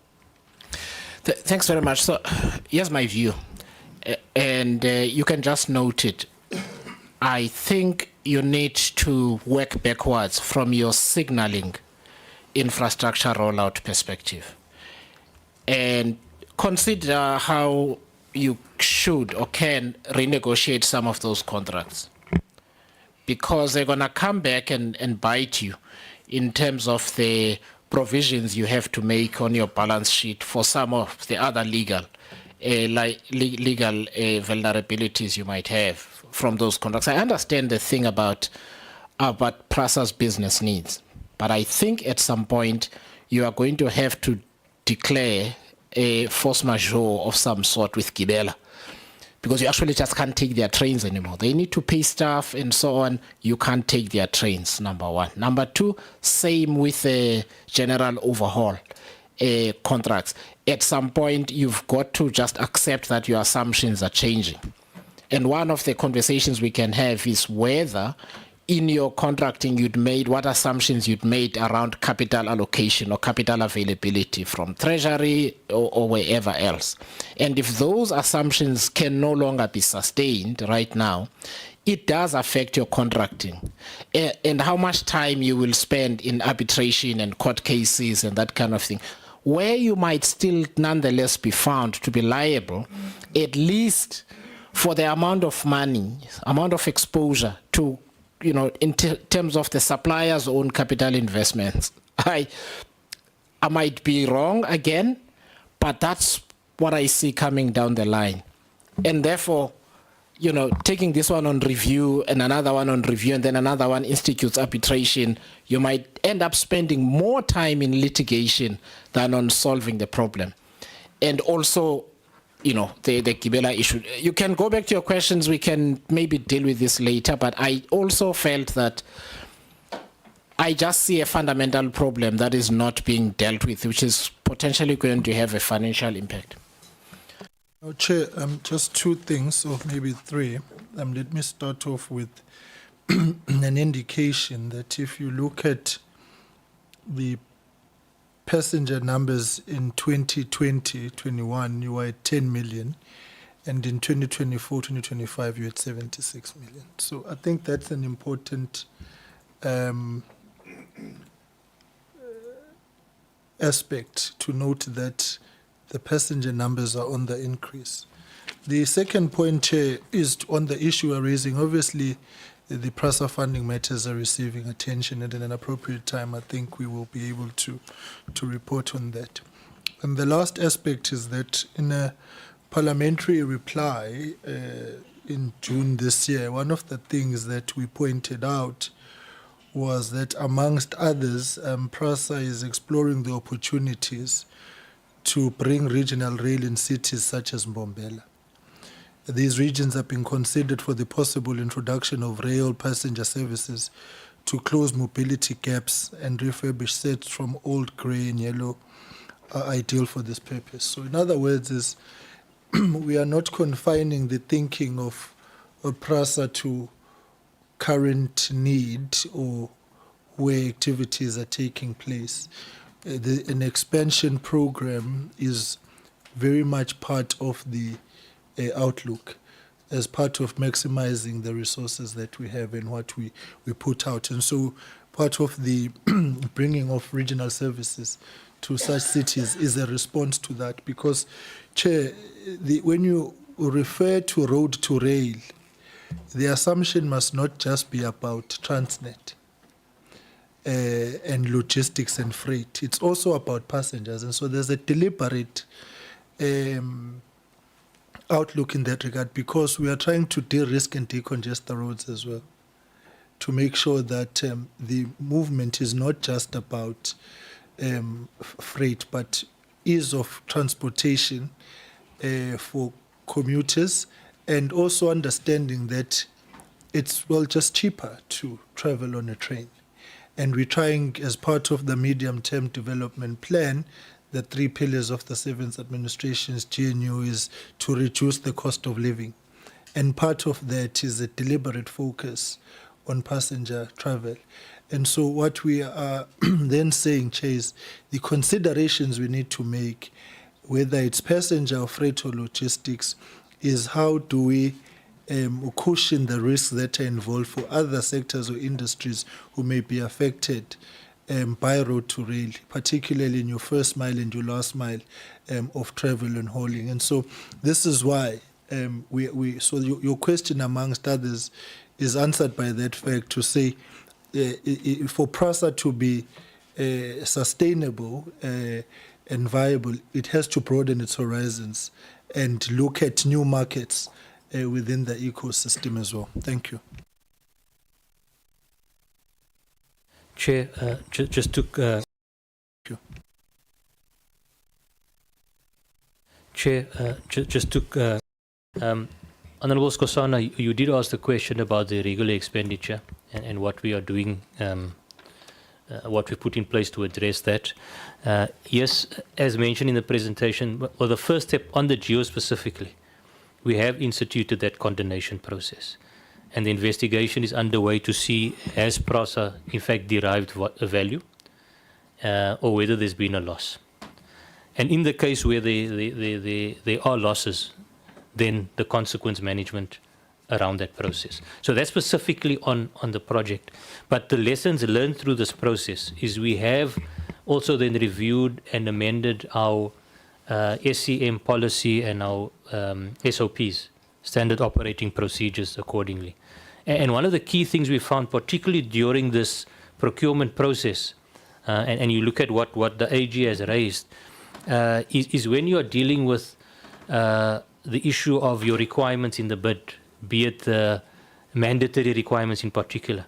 And one of the lessons we've learned is particularly around the administrative issues or requirements, is not to include that as mandatory requirements, because those are things you can resolve as part of the SCM process. So there has been lessons learned and tangible things that we have incorporated to move forward around managing some of these challenges that we picked up as part of the GEO program.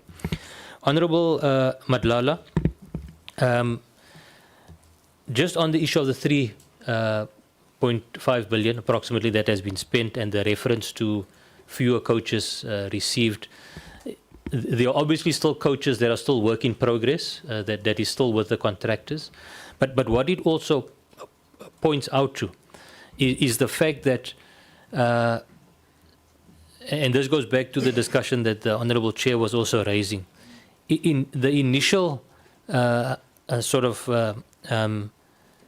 assessments and analysis around the GEO program and the numbers that you would like to see coming through, and that's based on that background graph that I showed, Chair, showing the numbers of what we would require. In essence, it spoke to plus minus 2,000 coaches, if you looked at that graph that I set. And if one looked at that 2,000 over 5 years, approximately 350, 400 coaches per year. That was based on that assessment. Like I said, business needs have changed. And when one just looks at the actual money spent versus, as I mentioned in the one slide, approximately 500 that have been returned to date, it's lower than what we thought would have been that number if you had looked at year on year based on the background assessments. That is what that was referring to, and the fact that some of these coaches are still work in progress with the suppliers as we speak. Not all of them. The turnaround times have been a bit longer than what we expected. The issue of, you asked quite a few follow-up questions around the disciplinary process. Like we said, some of these things are sensitive matters, Honourable Madlala, in terms of what we can speak about in detail at this level. But safe to say that disciplinary charges that goes through whether it's 11 and it's across the spectrum. From a project management, one would also look at the finance portfolios where these invoices are being handled. And what can be done, Honourable Chair, through your guidance. If there's a need for a breakdown in a spreadsheet, we can discuss how we deal with that in a manner that I think doesn't, compromise the processes that we are running as part of that. If that is required, I think we can take that discussion, how we look at that request, Honourable Chair. And then you did ask a question about, you heard about the many acting executives, maybe just an update. Yes, you are though correct. We had a situation where in the executive level, many persons are acting. We have made progress in that regard. In the last 3 months, we've made 3 permanent appointments now. We've appointed the CEO of the Prasa Rail Division Operations, Ms. Nwabisa Giani. And then I've introduced the new CEO of the Prasa Capital Division, Mr. Temba Mosai, sitting behind me. And then we've also appointed the CEO of our subsidiary, Intersight Asset Investments, which is Ms. Annette Lindeke. So that has been done in the last 3 months. There are still positions, as you've heard, that we must finalize on the group CFO, legal, as well as as well as officer is some of the critical positions that there is progress on that, but we still need to conclude on. Chair, I think I've covered the questions. Thanks very much for that. So, honourable members, Honourable Bila had walked out at the time, so I'm going to give her a chance to ask her 3 questions, and then Honourable Skosana and Honourable Kupeka. Thank you, Honourable Chairperson. Greetings to the DM and the team. I don't think I still have questions because I'm covered by Honourable Madlala. My question was on that 7th contractor who was appointed 11 months after the other 6 were appointed. And that was done through the resolution of the dispute committee. I just wanted to check why did this contractor disputed or went to court, or why was the court intervened in that case? The other one was for the 11th employees who are now undergoing disciplinary hearing. So I think Honourable Madlala covered me on those ones. Thank you. Thank you very much. Honourable Skosana, you 3. I've stolen another 2 from. He only asked 1. Thank you, Chair. I just want to make a quick remark. Chair, there's a lot. I mean, 3 questions, I think it was a little bit, but because of time, I understand, Chair. There's a lot of things which has happened at Prasa, and I'm hearing the CEO saying they are appointing the rail CEOs and that. We are going backwards.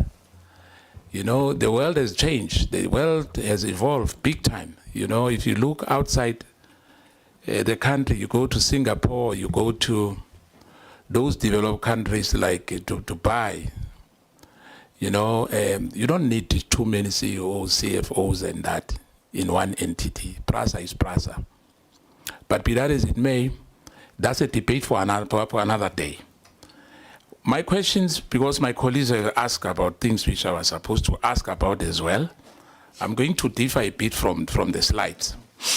I'm going to start by asking you about whether these issues were resolved. One, Siangena and Swifambo. That we are not going to hear about that in the distant future. Are those matters resolved? Number two, in fact, not number two, let me just add on that. There was a company called Glad Africa, which there was a 10-key project. You know, they started in Pretoria, and then there was Cape Town and Durban. And that matter was taken to court by some bidders who lost. Now, they were paid already because they started doing their job, you know, with Prasa. I'm not sure where is that matter now. But I guess the legal advisor is here. I'm not sure whether he's still the same. A person who was there during those years. And the issue of rural development. That, you know, Prasa, we pride ourselves in the past where they used to carry around 520 million passengers, I mean trips. That was during, I think, before 2016. Now, we've been told by, I know it might not be, but the Deputy Minister is here. Perhaps he will come in on that. Studies were made about Muloto Corridor. I don't want to go to a so-called, what do you call it, Government of National Unit. I don't want to go there. I don't want to bother you about that. About speedy, fast train or whatever thing. I'm going to ask about this Muloto Road, which millions have been paid, studies have been made, engineers were appointed. As I'm speaking to you now, Chair, there's not even a foundation. No foundation. What I'm saying is all those millions which were paid for those research and engineers who were appointed to deal with that matter is not done. As I said, CEO, it might not be your scope, but the Deputy Minister is here because we are talking trains. People are still being ferried by Patco bus service in Mpumalanga, in particular, Kwandebele. You are extending, you are doing all these things for particular areas in the townships, Tembisa, Soweto, and other areas. But rural areas, people are like, they are second citizen in this country. They have to wake up at 3. I mean, at 3, they are in the bus at 3 o'clock in the morning. But we are sitting here, we are saying, no, Prasa is improving, is doing well. For a person who comes from Siabuswa or Mamitake, it means nothing. It means nothing. For over 30 years, now, we are talking about one thing. Trains, some people in those areas are seeing trains on television. Locomotives, whether you call them whatever ways. But let me finish by saying, there were hybrid trains, about 70, which was purchased, and 7 diesel trains.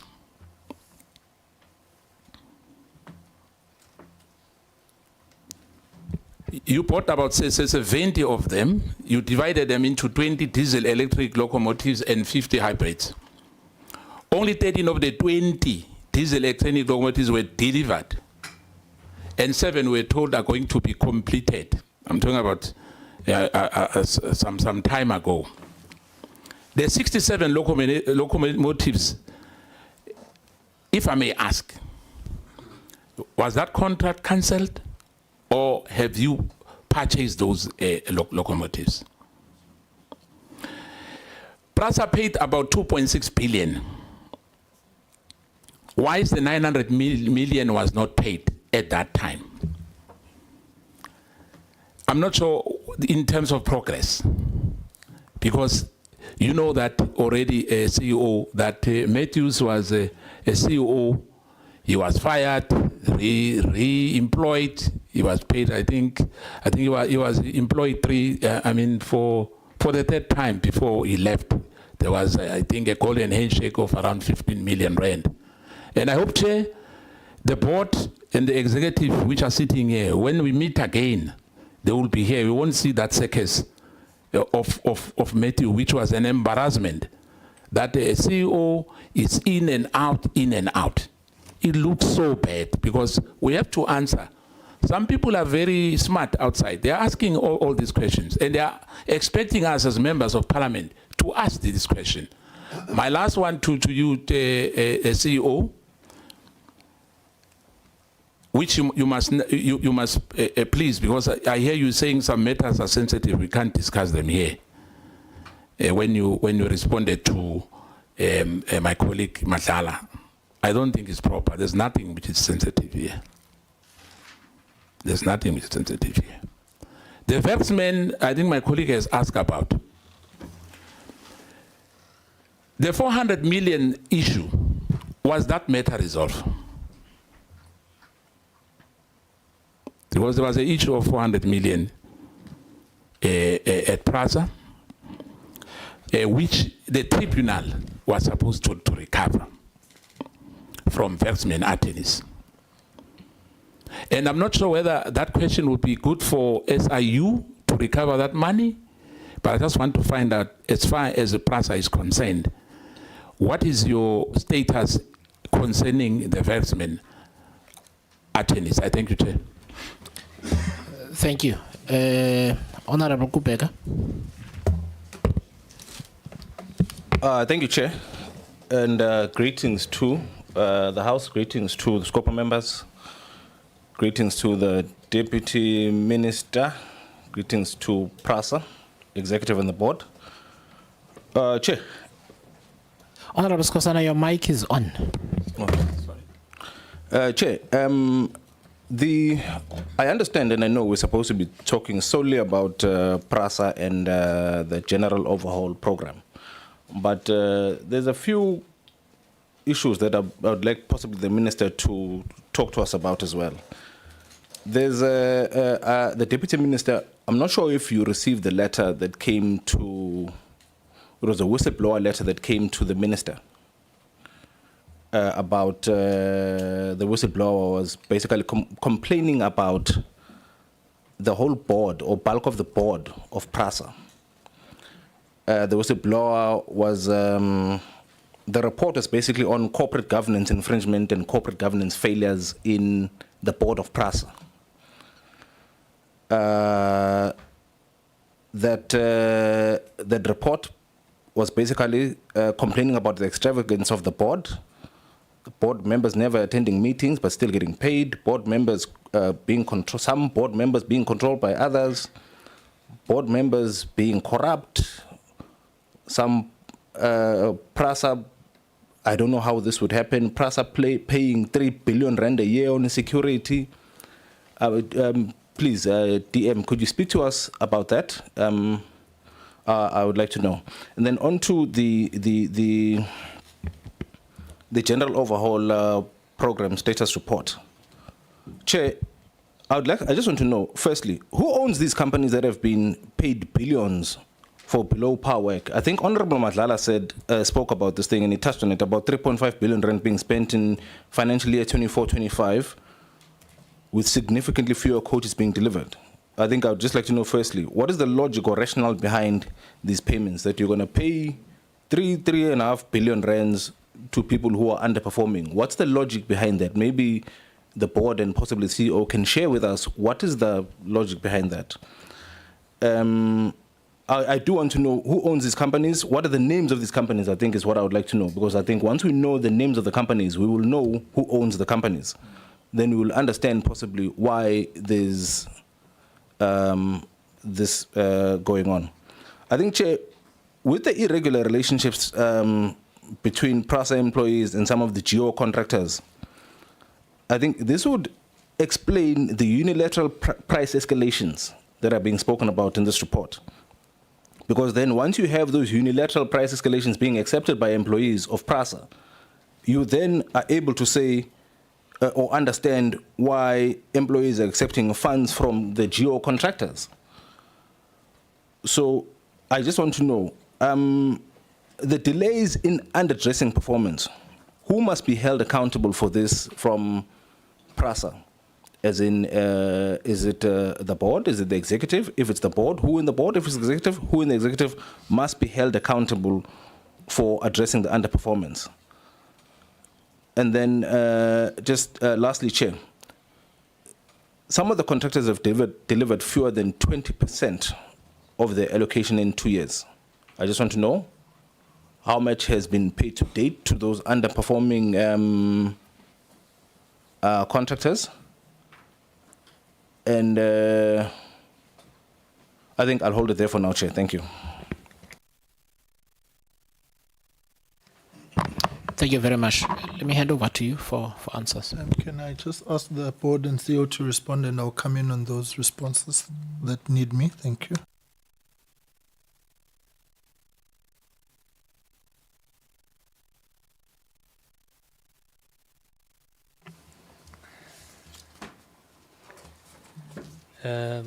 Okay, thank you, Honourable Chair. Honourable Bila, I know you asked the questions around the issue of the 7th contractor and so forth. As you correctly pointed out, at the time of appointment there were 6 initially, and then 10 to 11 months later we then appointed the 7th contractor, and that was because of a court settlement that had to be undertaken. That specific bidder then took the matter to the courts, and we reached a court settlement on then the appointment of that specific bidder. And when you look at the time frames, is when it comes to that bidder, their contract will lapse 11 months later, or 1 year later than compared to the other bidders. Okay, Honourable Skosana, I thank you very much for those inputs. I think we can have a discussion on how the world has moved on the railways, because as Prasa we've just gone through a whole exercise now, the operating model, informed by the rail policy, informed by institutional changes that are happening, and the discussion around the vertical separation and integration, and we can share with you what that structure looks like. Part of that development of the structure is streamlining the executive team, number one. And number two, it's also about looking at bringing in the concept of shared services model, where you try and be more efficient and rationalize. But I just want to make that point so that in terms of, we've gone through quite a detailed exercise around the operating model and how we see the structure going forward, so that Prasa can respond to the institutional reforms that are underway. You asked the question, and we didn't have all the detail here at this meeting, but we understand the questions around Siangena and Swifambo. In the case of Siangena and Swifambo, these matters are still in the courts. In the case of Siangena, it's reached a point where you may be aware, Honourable Skosana, that an independent engineer had to be appointed to do a report and assessment on the works that have been done. Prasa has also challenged that report in terms of what has been forthcoming, that it's got limitations, and there needs to be a ruling on that report now. So we're waiting on that process to unfold, but that thing is in the courts as we speak. When you referred, Honourable Skosana, linking with Swifambo, and obviously you were referring to the 70 trains and the 20 diesels, it relates to the locomotives, the Afro locomotives as we refer to it. You will recall that tender contract was deemed to be unlawful, that contract of the Swifambo. And there's a process that has unfolded there in terms of, it got to a point where the Swifambo and them filed for liquidation. There's a whole process that has been managed. The liquidator is on board. How do we deal with those locomotives that's in the country still? As you correctly pointed out, the first 20 were diesel. 13 of them were delivered into the country, set in liquidation. 7 of them were auctioned through the liquidator. And it was picked up for a fraction of the price, if I can put it that way. There are still 6 here, and we're also in discussion with the liquidator on that. There are others, the hybrids, as you refer to, diesel, electric, some of them sitting in the harbor in Spain and so forth, around that. And as you point out, 2.6 billion has been spent to date, and how do we recover those funds? So Prasa is, in fact, through the liquidation process, as the main creditor in that process, dealing with it. And we can give a more detailed response on the progress, our discussions, and our views on going forward with access to some of these locomotives as well. And we can share that with you, with the committee, Honourable Chair. You asked a question about Glad Africa, and that relates to work that they have been doing on our depot modernization program. 2 projects in particular, in Cape Town being the Salt River depot, and in KZN it is the Springfield and Durban depot. And you're right, there was a challenge. We got to a point where there was a session agreement in place where one of the depot work was ceded to one of the let's call it the person that, or the entity that took the matter to court. But things have moved on from there in terms of also getting to a point where recognition of the session agreement being, what is the right term? For it to be reviewed and set aside, right? What has also transpired during this period is, I think you made reference to it, Glad Africa has also gone into liquidation. And the monies that were spent at the time, we've also then got a joint application with SARS as a creditor to recover these monies that were spent through that process. So that's in terms of Glad Africa, Honourable Skosana. And then your point on rural development is very important. What you are raising there about the focus not only in the urban areas, as you correctly point out, and in fact some of what we presented today has got a bearing on having a potential impact in rural development. If you look at the legacy fleet, the yellow trains, and the opportunity of running it with diesels or converting them to diesel multiple units, it lends itself to what we call rural rail possibilities. So over and above what I spoke about, the potential of Hammanskraal, Stanger, you've got some of the other provinces where you've got railway infrastructure, where you could look at rural rail solutions. And this legacy fleet lends itself to explore those rural opportunities. What we do, though, have, Honourable Skosana, is in our stable we've got the long distance, the MLPS. Over and above that, we've also got the long distance bus services, formerly known as Autopacks. We've now divisionalized it.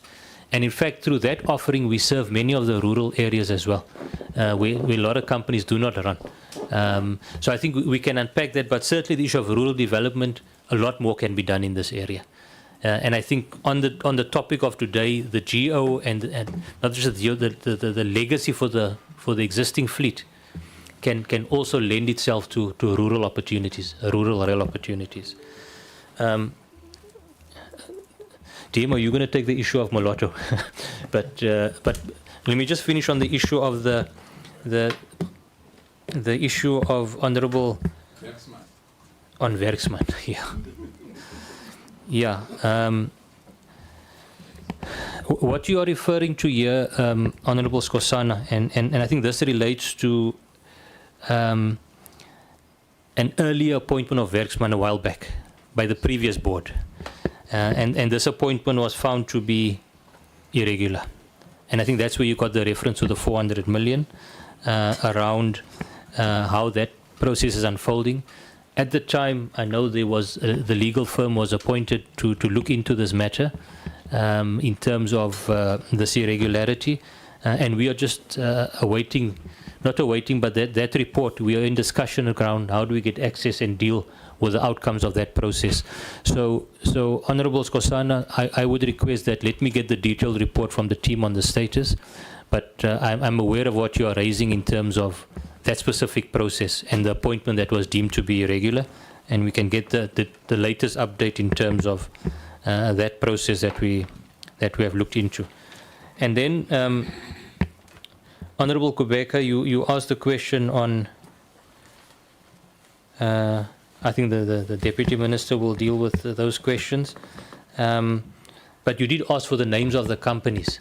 It's in the presentation, Honorable Kubeka. We can mention it down to what region they are allocated in, but as part of the pack, we have provided the names of the companies. Obviously, we've not looked at the ownership in the presentation, but the names are there in terms of those companies that we are dealing with. Honorable DM. No, thank you very much, Chair.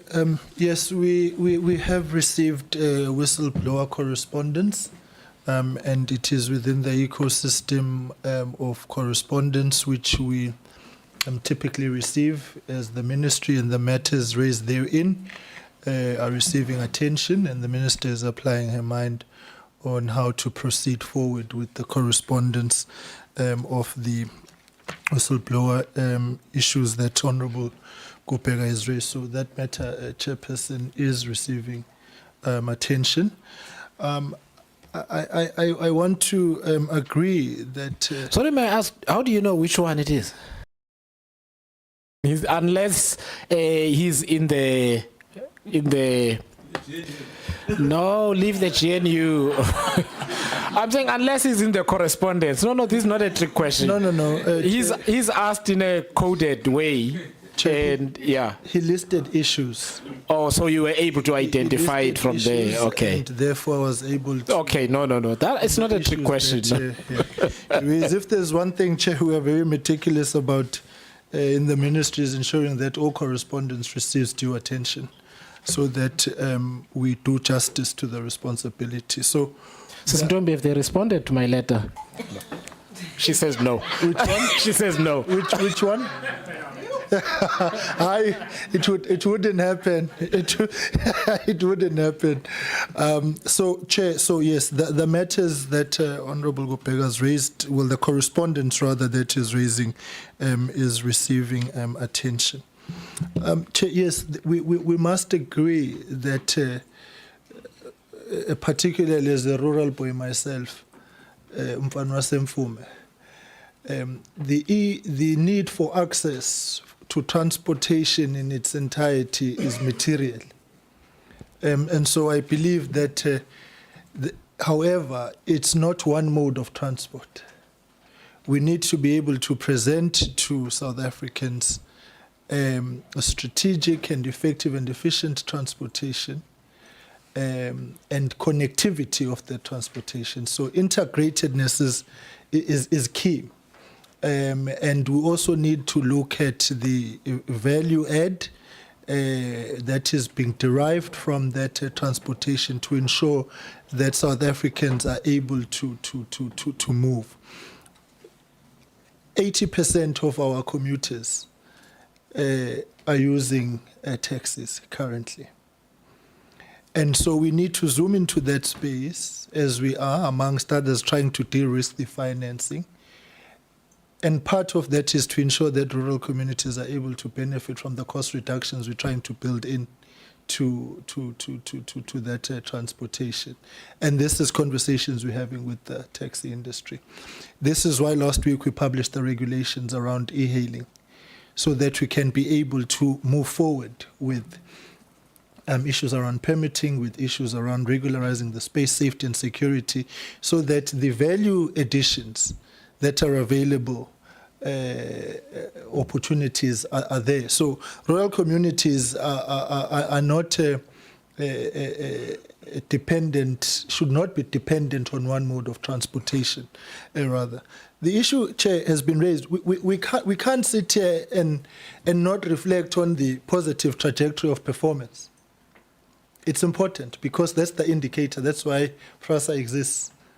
in the final analysis, how we need to measure Prasa is, are you moving passengers? What matters is the numbers. And we must not downplay the fact that we're speaking about from 2020 to date, 93% improvement. But we need to build on that gain. And what would be worse is if we were saying that we are losing passengers, then we'd have a problem. So as we recover the lines and the infrastructure and perform these activities, the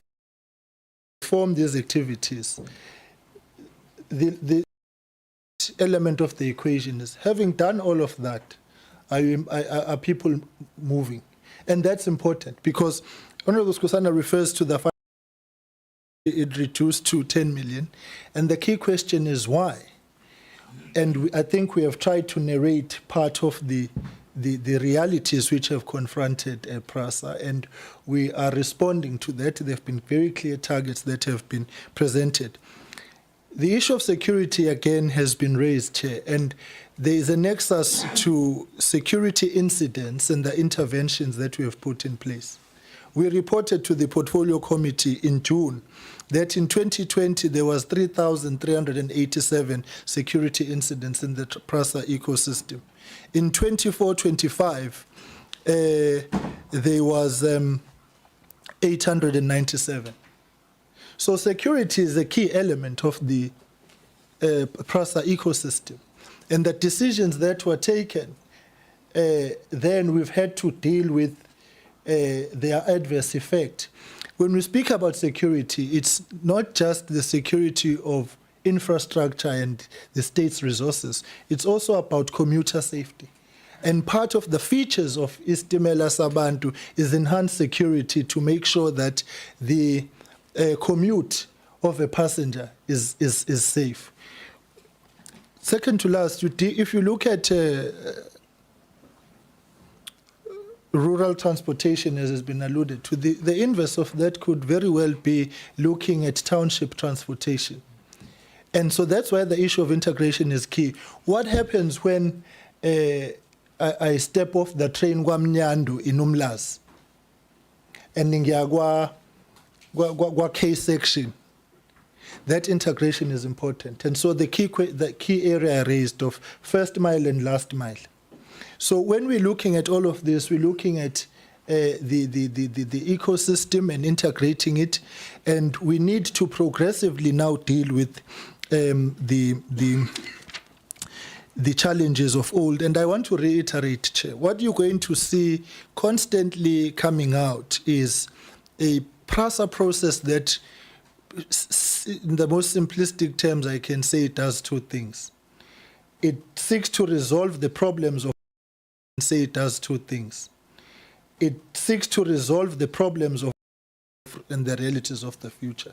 And that is what we are expecting of the board. So I think, Chair, we have tried. Oh, Moloto Road, Chair.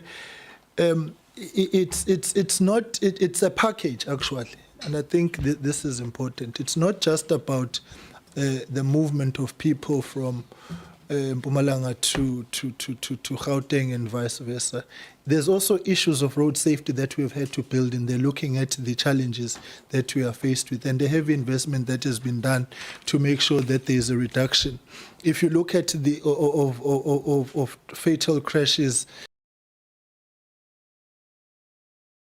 in January 1 and August 31, which is the current update that we have, insofar as road safety is concerned, you will see that we have registered a range that we have in Mpumalanga, which we are working to resolve. And Mloto Road is part of the intervention. It's part of the top 20 key priority roads that we are working on in the country as part of what we want to achieve.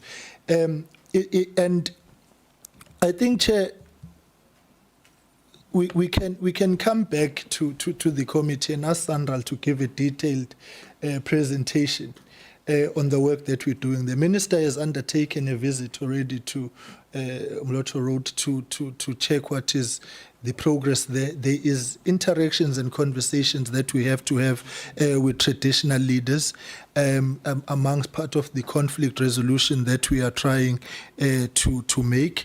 It's 139 road improvement, 17 work packages that are involved in so far as Mloto Road is concerned, 4 work packages in construction, and it's gonna estimatedly cost about 11.5 billion rands. But the issue is that it's not just about the road. It's about the road as part of a broader ecosystem of available options that the commuters must be able to access. Chair, I do see that there is an appetite on broader issues. And I think that we, with our entities, would not ordinarily have a problem to come back and report in more detail and answer the questions. But what I can say is that there is sufficient progress that is being made, particularly in the issue of Mloto Road, and we are quite confident that we're going to be able to reach where we're going to reach. There's the issue around buses that has been raised. We can come back and speak about buses and the challenges that we have in there, and the interventions that we seek to make there as well. Thank you. Thank you very much, Honourable Atkinson and Honourable Ment. Thanks very much, Chair. Just listening to your presentation, it does appear that the one major issue that you are facing with being able to get up your regularity of trains is obviously the issue around signalling. You can't really run a system that will provide you with enough train services to be viable until you've actually got a proper signalling system in place. So what I want to know is what progress have you made to resolving this issue, and is the board getting involved as well? Because I think this is the critical factor, about getting that done. And obviously, without the correct signalling being sorted out, how many of your trains are actually sitting parked at the moment? So how many of the older trains and how many of the newer trains are basically parked and not being used because of capacity issues? And then the other point was about overpayment of contractors. Whether you've managed to get any of that money back from people that have been overpaid, basically. And if there's going to be any, I suppose, any situation where you might not use those contractors in future because of situations where you might not have received money back from them. Thank you. Thank you very much, Honourable Mende. Thank you, Chair. Thank you very much, Chair, and it's now good afternoon to everyone. Chair, there's an interesting revelation which is made by this presentation, in particular on page 13 and 17, where it's pointing out to the challenges that they have encountered. But one thing that is not coming out clearly as to how is that being dealt with. They appointed Weber Wenzel and they drafted a report, tabled it and gave to them. In that report, there's a wasted expenditure of 2.5 billion to contractors for the repair of old coaches that you are not going to use. Then there is an overpricing of CTE investments that overbilled Prasa by nearly 6 million for repair of only 2 coaches. And the other invoices that overcharged the agency by over 21 million. And some companies inflated the prices by almost 2,000%. That's the Weber Wenzel report to you. There's 2 questions I have there. 1, who was signing off on these invoices? who did not know the concept and the costing of the entire GO program. Because when it was conceptualized, it had costing. And that costing was clear. It went to the appointment of tenders, and the contractors were appointed based on the pricing. And then one company gives you an invoice, it's inflated, you see it, you sign it off, you pay it. Who pressed the buttons? It's simple. Because it had to take Chair Weber Wenzel to tell them and AG to point out that there is irregularities. Yet there is qualified legal experts in the office and qualified financial people at the NDT. We have to start there, Chair, before we say anything else. Now, second to that is, seeing that you have already spent 3.5 billion, you are left with, you have spent what? Yes, 3.5. You are left with 3.7 billion. And I want to propose, Chair, that before we get the plan of the 3.7 billion, what's going to happen to it? Because already on the 3.5, no one has supervised it to the fullest, comparing the needs, the expenditure, and the benefit. No one did their work. So the money went to waste. The coaches cannot be utilized. We received little benefit from that.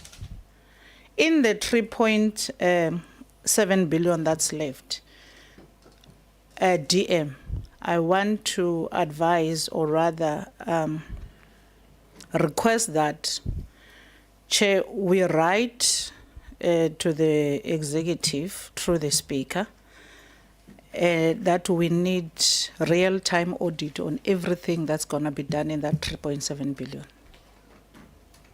Because no one is responsible for anything at this point. We're not being told of what is happening. We're only told that the money is spent, but we don't know where it went to. That's the number one area. Secondly,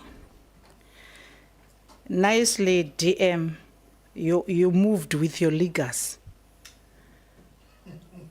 You moved with your legacy. We were with you when we were dealing with the security aspect of Transnet in one office, somewhere in some dodgy station in Gauteng, where these issues of security, amongst other things that collapsed Metro Rail, was security issues. And today it cannot still be an issue which is not part and parcel of the turnaround strategy. Because South Africa is facing unemployment which is at the highest level, yet we have removed the decisions you are talking about, that now we are paying the price of the decisions that were taken, which were irresponsible. Now you are responsible. Now take the decision to reinstate, or rather revive, the program of security in Metro Rail, and make sure that Metro Rail has got a component of security that takes care of the people, the infrastructure, and our trains. And it used to have SAPS as well. In that program, there used to be SAPS that was involved. So your next appearance should be telling us that all those decisions that were taken are reversed. You have now a plan. The third one, Chair, is that I want to understand, the CEO made a remark and said Transnet is a sister company. Beautiful. Transnet is a sister company, yet Gibela is the one that is producing. That's also, again, the decisions that were very wrong in this country. We're here now. That's fine. Why are we outsourcing maintenance, manufacturing, and everything else to other people from Metro Rail when Transnet is there? This GO program, why is it not working with Transnet? You mentioned that in the Eastern Cape, the infrastructure belongs to Transnet, but when they have cable issues, they cannot repair. You know why? Because they have a shortfall in budget. A budget that you are taking out to private companies and not with your sister company. You have a sister company when it wants to benefit.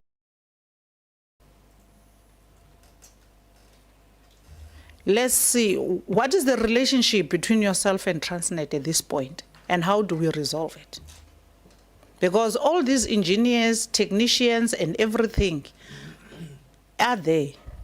And even those that were removed. I remember, Chair, 2016, just 2 years after we became parliamentarians, a colleague of mine, which is our TG, well, she showed us their success.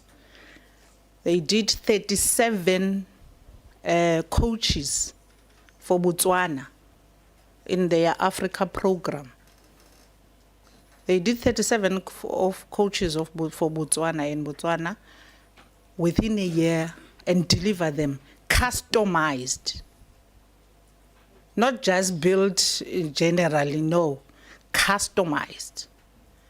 That means there's capacity in this country to do this. Yet we outsource it, then we receive invoices of people that inflating simply because we have normalized the culture of thieving. The reason why we have this mess today, we have normalized the culture of thieving and we're living with it. It's a normal culture. If it's not there, we can't breathe. We don't have a life. Can we get a clear indication of what is the relationship between yourselves and Transnet and how are we resolving it? How are we bringing it back? Because if we don't build this capacity of metro rail, we're going to sit with these transactions, Chair, even in our next parliament. Because once there is a private sector that is rendering services to the entity of government, there is always someone looking for a kickback. And those kickbacks are what are going to always put us into this mess. The last one is on the expansion program.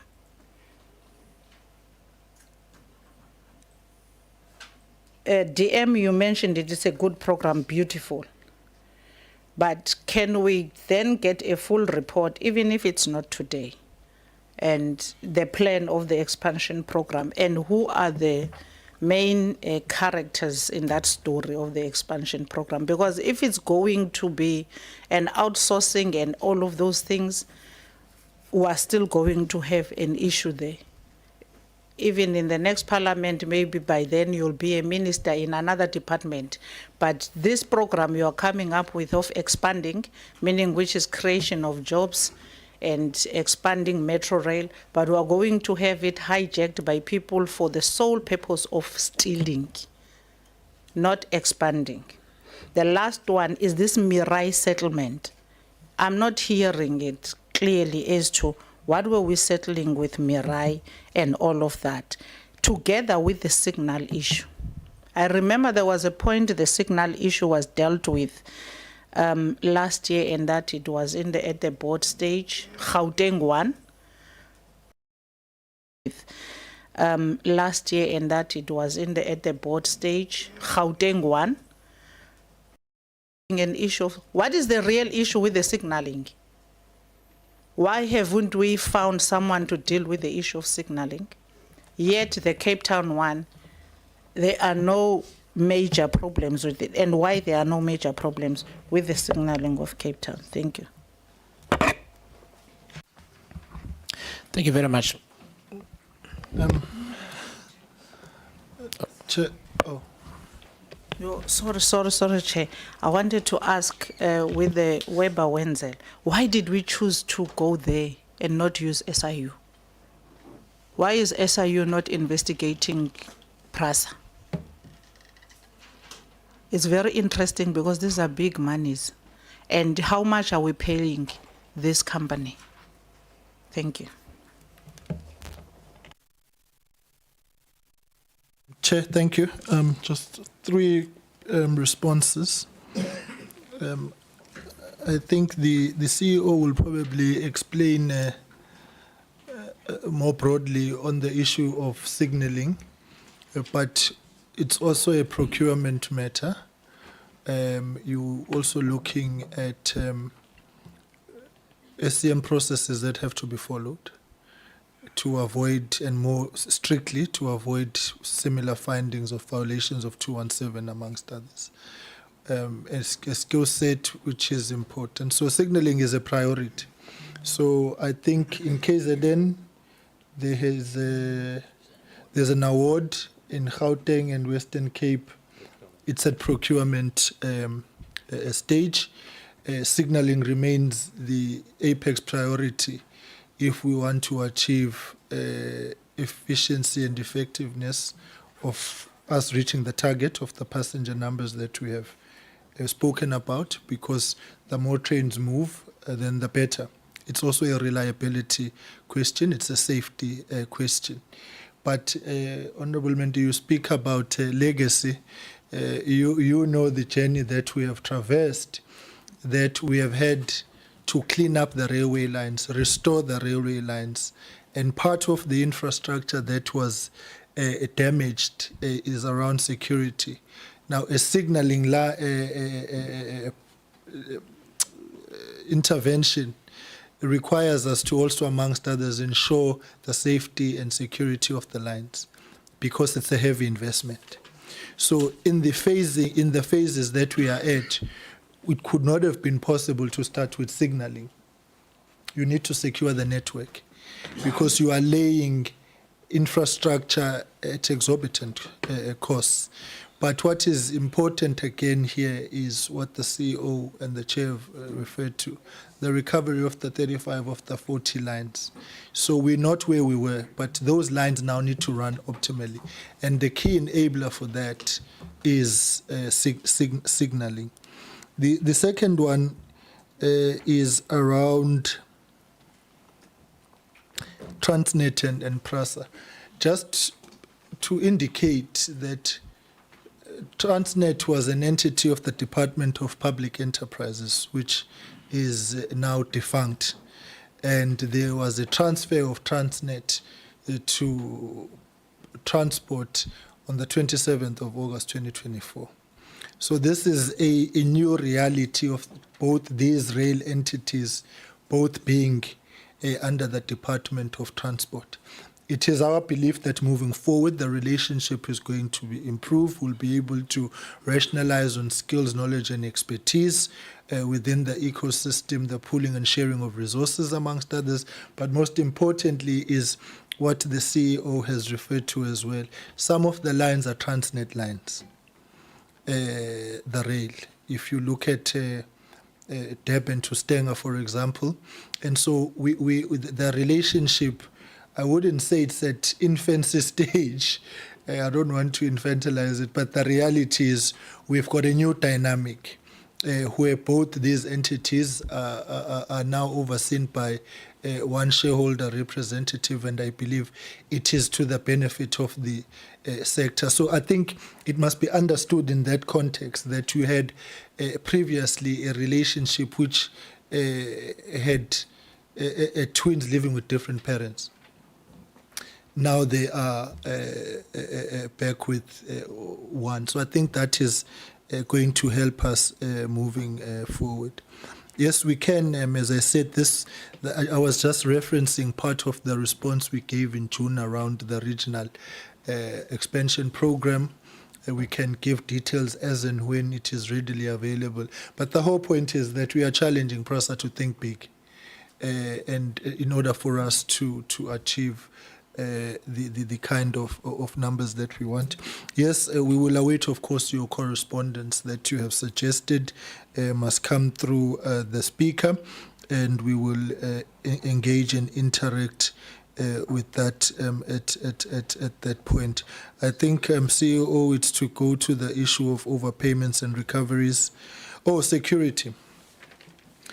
Security has got a component of both in-source services and private practitioners as part of sorting out problems of old, and I think it is yielding results. If you look at the numbers that I was presenting earlier on, that we do have a reduction in security incidents within the ecosystem, but obviously it continues to receive our attention, because what we don't want is to make an investment and then there's a problem tomorrow. We need to invest, secure, and move on to the next phase, because the agency is to get Prasa up and running more optimally, and so security is a key feature. I can ask the CEO to give details around that. We can do a briefing on security, but at a very simplistic level is that security measures are there, in sourced, internal, and private, and there is a clear reduction of security incidents. The last point on security is the issue that you raise, Honourable, and that is to say, of course, we can't just reinstate Pella, that previous contract, because it was found by a court of law to have been irregular.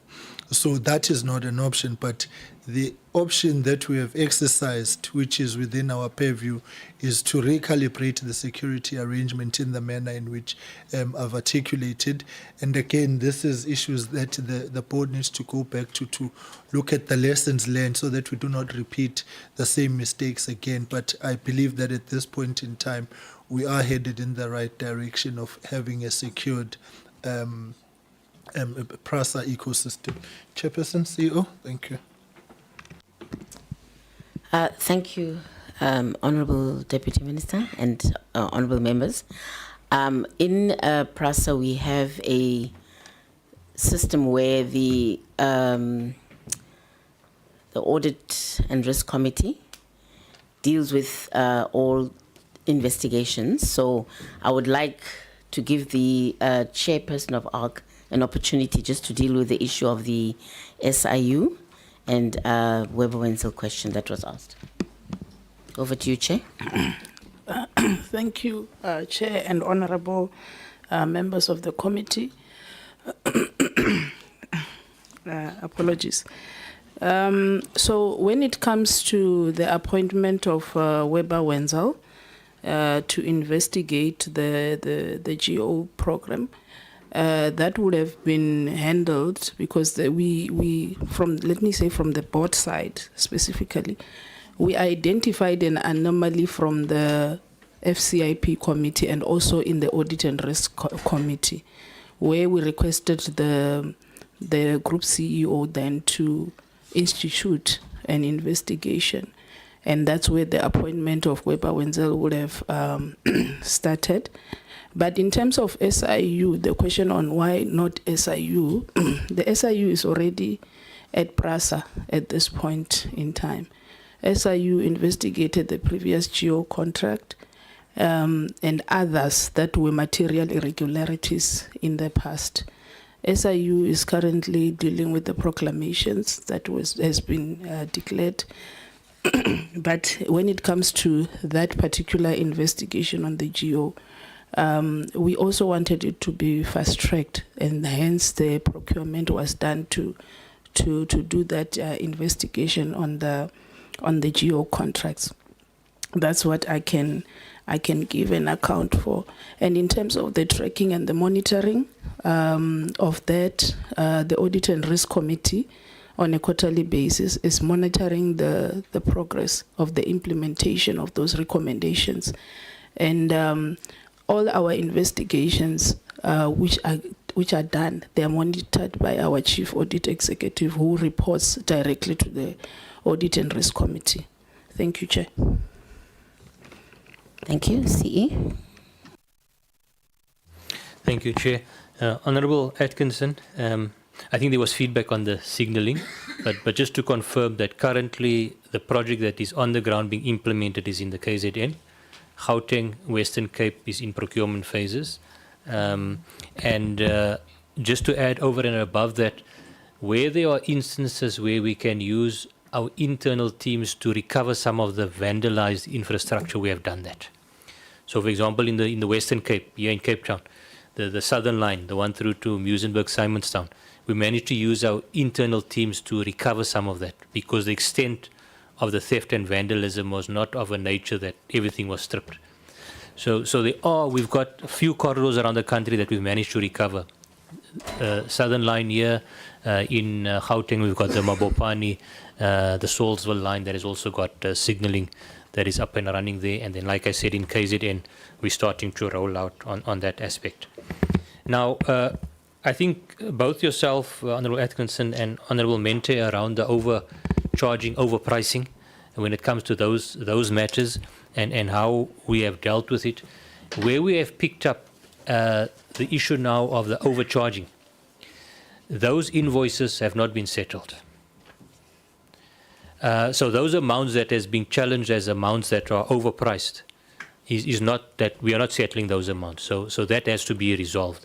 So that is how we've dealt. Where there has been payments done and your payment outstanding, we balance those figures out in terms of to address the issue of the overpricing. So that has been done as a principle around where we've picked up on these matters now, just to indicate on that.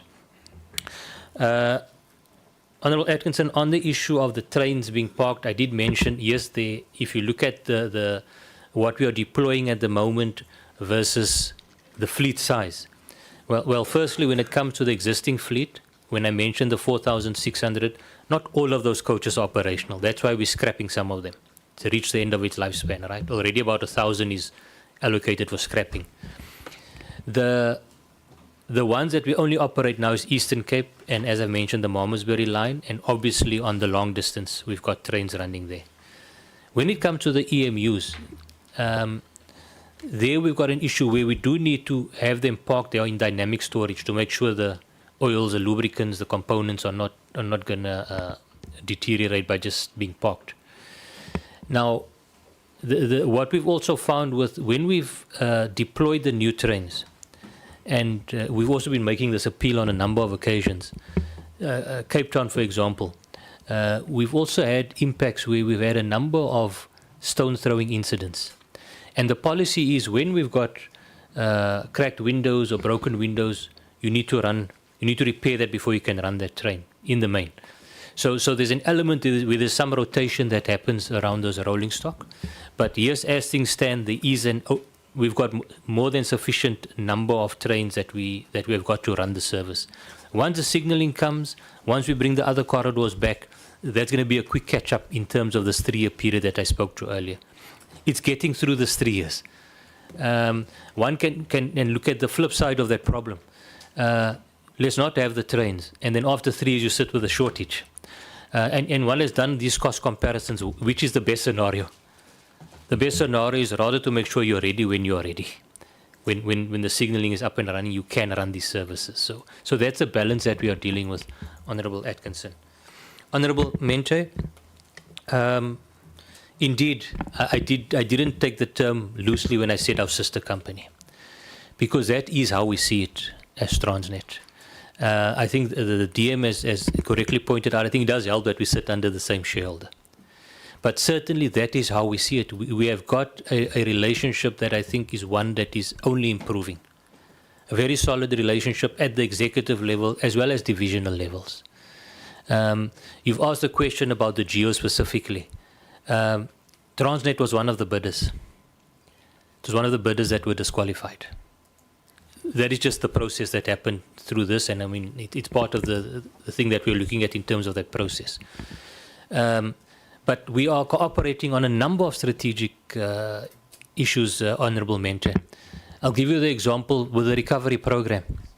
I was just yesterday again doing the walkabout on the central line, looking at the Kapteins Klip and the Chris Hani sections. That rebuilding of the line, we've used Transnet through the Rail Network Construction Division. So we collaborate on various things around the issue of even this aspect we are raising around corridors that are we have discussions around who is best to accelerate the recovery of some of these corridors. You take, for example, I like using the one in Stanger, but not only that, from KwaMashu down to Durban, there's a section there which is called the Effingham line. It's currently a Transnet line, but strictly speaking, we're probably the majority user. So we're in discussion around how do we collaborate, how do we look at how best we recover that section. And it's on a number of corridors. It can be the Stanger, it could be other corridors as well that we look at. And Eastern Cape is a key one as well, Honourable Mente. So yes, one can only improve. I'm not saying everything is perfect, but I didn't use the term sister company loosely. Because if you look at particularly how we've been working, it's a very close relationship. We've set up the structures where executive teams sit together on various aspects, whether it's on security, lessons learned, whether it's on the training. We've got this fantastic facility in Esalen Park. How do we, recover and rejuvenate the center of excellence around rail and all of these things? I take your point also about the issue of the manufacturing and Transnet's capabilities. They had the TRE and these structures that were there. And again, this process had followed, the open tender, but getting original equipment manufacturers and so forth. But even the discussions going forward, Honourable Mente, I'm sure you've picked up around, I mentioned earlier about the rolling stock companies. Transnet is also, they refer to as leasecos. That we're having discussions around how do you look at it from a South African point of view also. The synergies and how do we work off and sort of find the right coordination between ourselves on these things. So the term was not loosely used. I think there's room for improvement on a lot of aspects going forward, but also to give you some level of comfort is that there's a lot of collaboration that we have between ourselves at the various levels, at the group CEO levels, the executive levels, and moving down to our divisions and various departments. Honourable Mente, you also asked about the issue of the Marai settlement. And this was one of those aspects where, number one, firstly, the settlement, the first one was for them to be appointed, the court settlement. They were not part of the initial 6 contractors. They then challenged that, and there was a court settlement, and they were appointed about a year later as a 7th contractor. But I think you were also then referencing the arbitration aspect and the ruling around the allocations that have come forth there.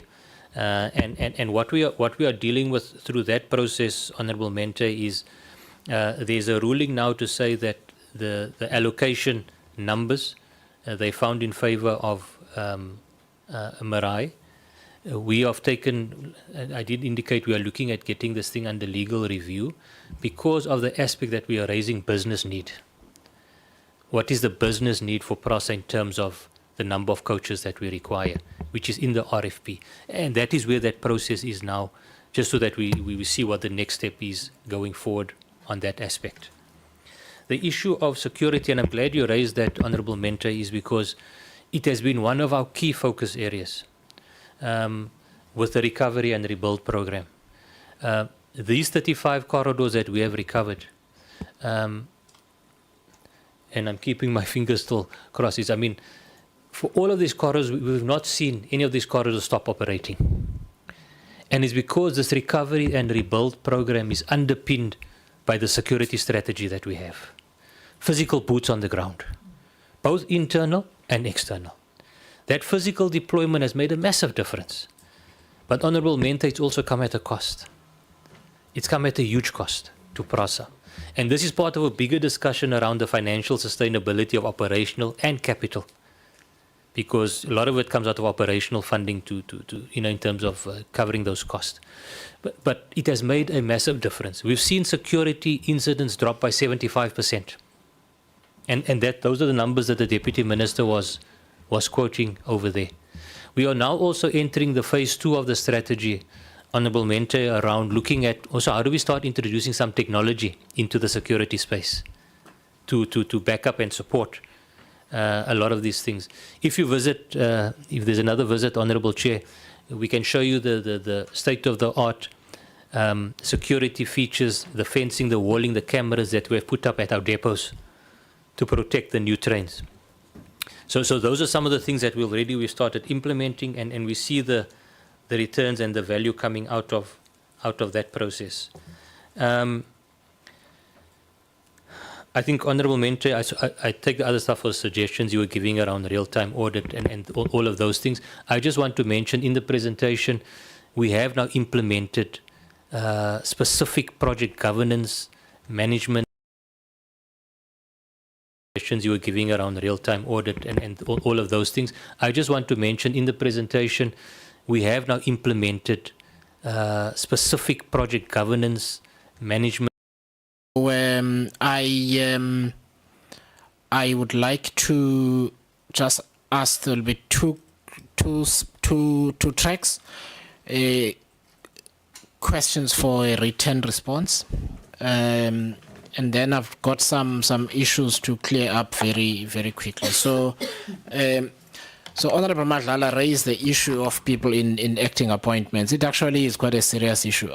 I was actually not aware that your CFO is acting. Is he acting? He was here last year in October with us when we had our meeting. It's a year later.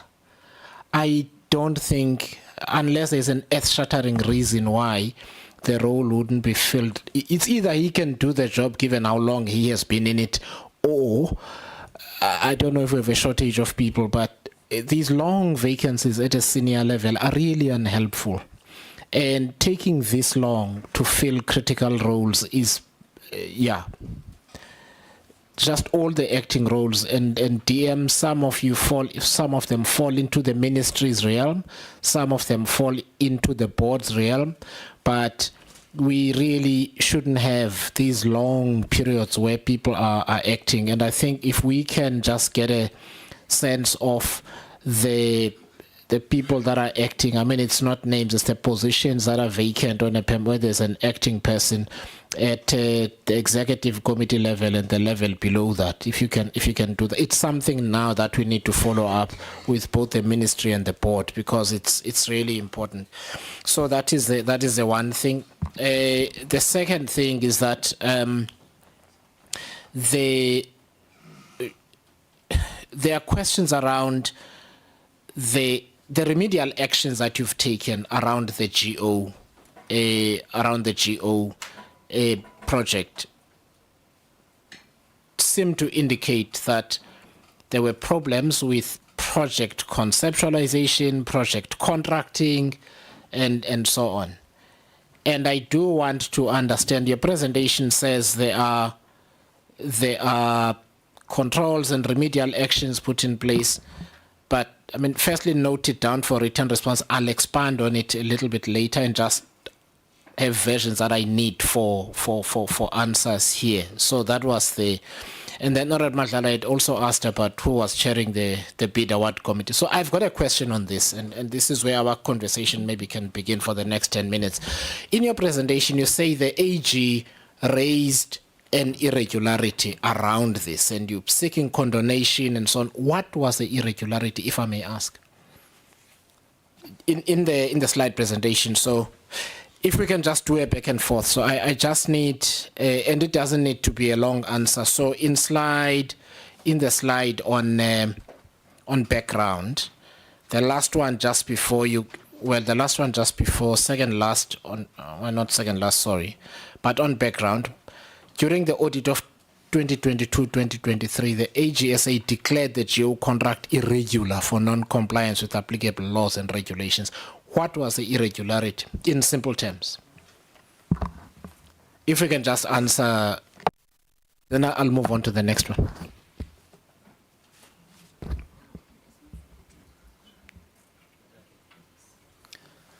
Okay, thank you, Chair.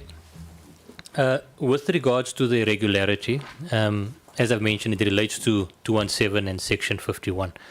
What that in the main deals with is the issue of unfair disqualification in the process of bidders. So they have listed specifically instances where bidders were taken through under certain circumstances,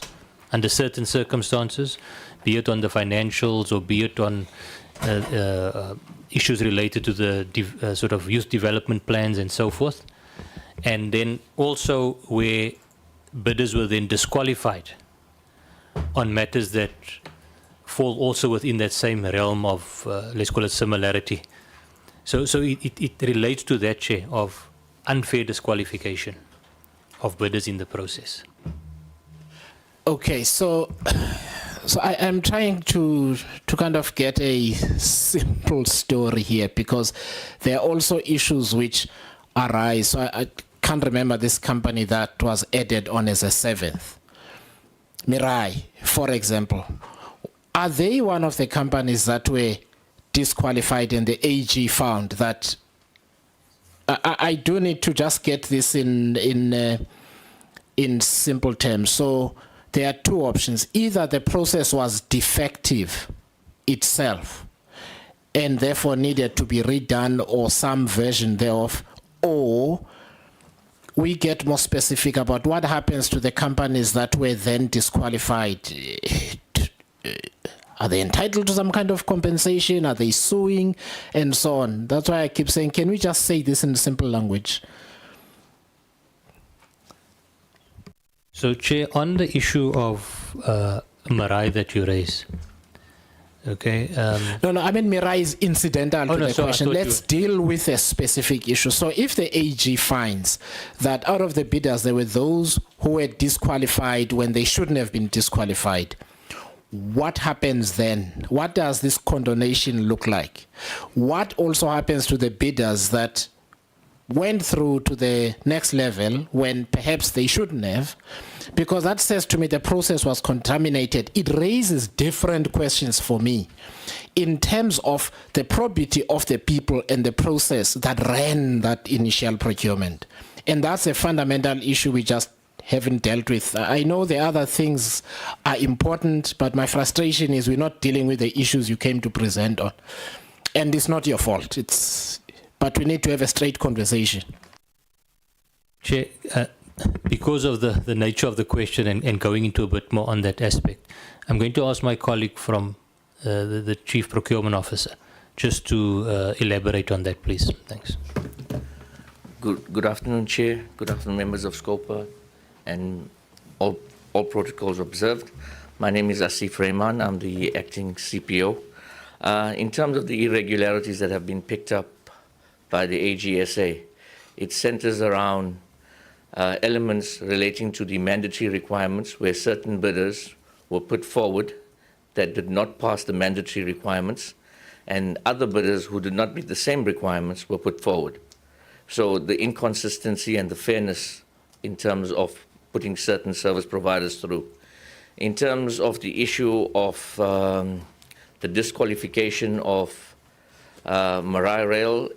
No, let's leave Mirai out. Okay. I need to deal with this issue. So it appears to me the process was rigged. That's what comes across. If the requirement is, I need to have 2 arms in order to get into the boxing ring, and somebody with 1 arm gets in and the other one is disqualified, says the process was rigged, which opens up a whole bunch of questions about what then happens to the people who are doing this crooked scoring. So, Chair, in terms of the process, based on the value of the tender and the complexity, there was an internal probity that was undertaken by the Internal Audit Department, which then did a real-time review of the process. That was then concluded, subjected to the various committees. And then when it got to the board also requested for an external assurance to validate. So these went through all the gates in terms of assurance. However, based on the outcome when the AGSA reviewed the tender process, they found out that there were certain relaxations in terms of certain bidders, and certain bidders were then completely disqualified.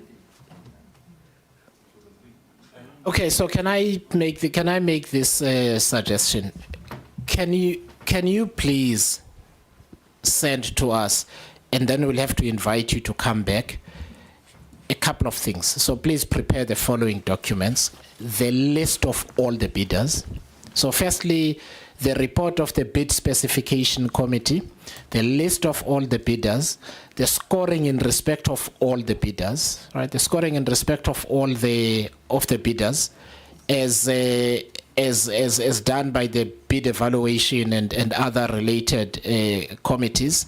Can you also send us then the feedback that you got from the Auditor General prior to the Auditor General making her findings, right? Because if you've gone through all of these processes, I would have expected that there would be a challenging between yourselves and the AG, but it appears what we've got as the committee, who's the main client of the Auditor General, is that the finding of the Auditor General stands. That's what we sit with today.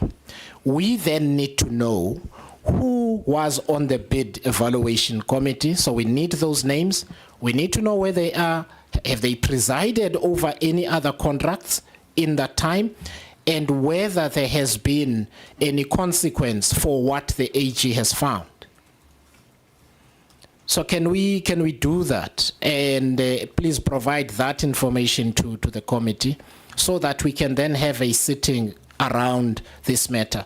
Please prepare, in addition to that, the information in this way, because I have a concern that the assumptions that informed the GO contract, just in terms of the operational and business requirements and the forecasting in terms of passengers and that kind of thing, no longer are true.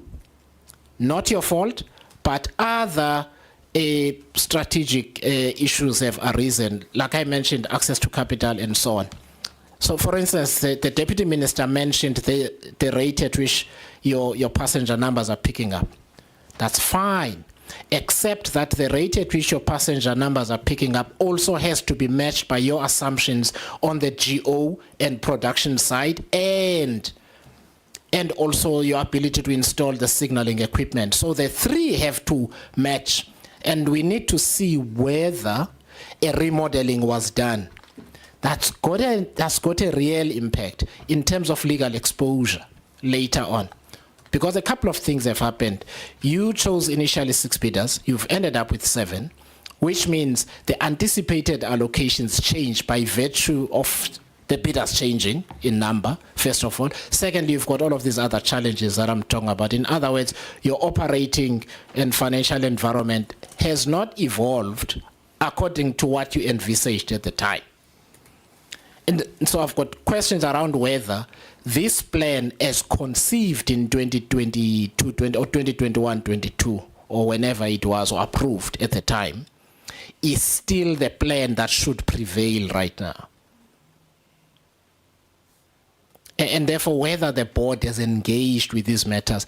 I hear this, and I'm one of the people that were bending the minister's ear to give you money. So I was also devastated when you didn't get the money that were initially allocated, right?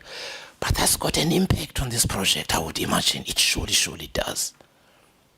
And if no remodeling has been done, it's an issue for me, just as a discipline.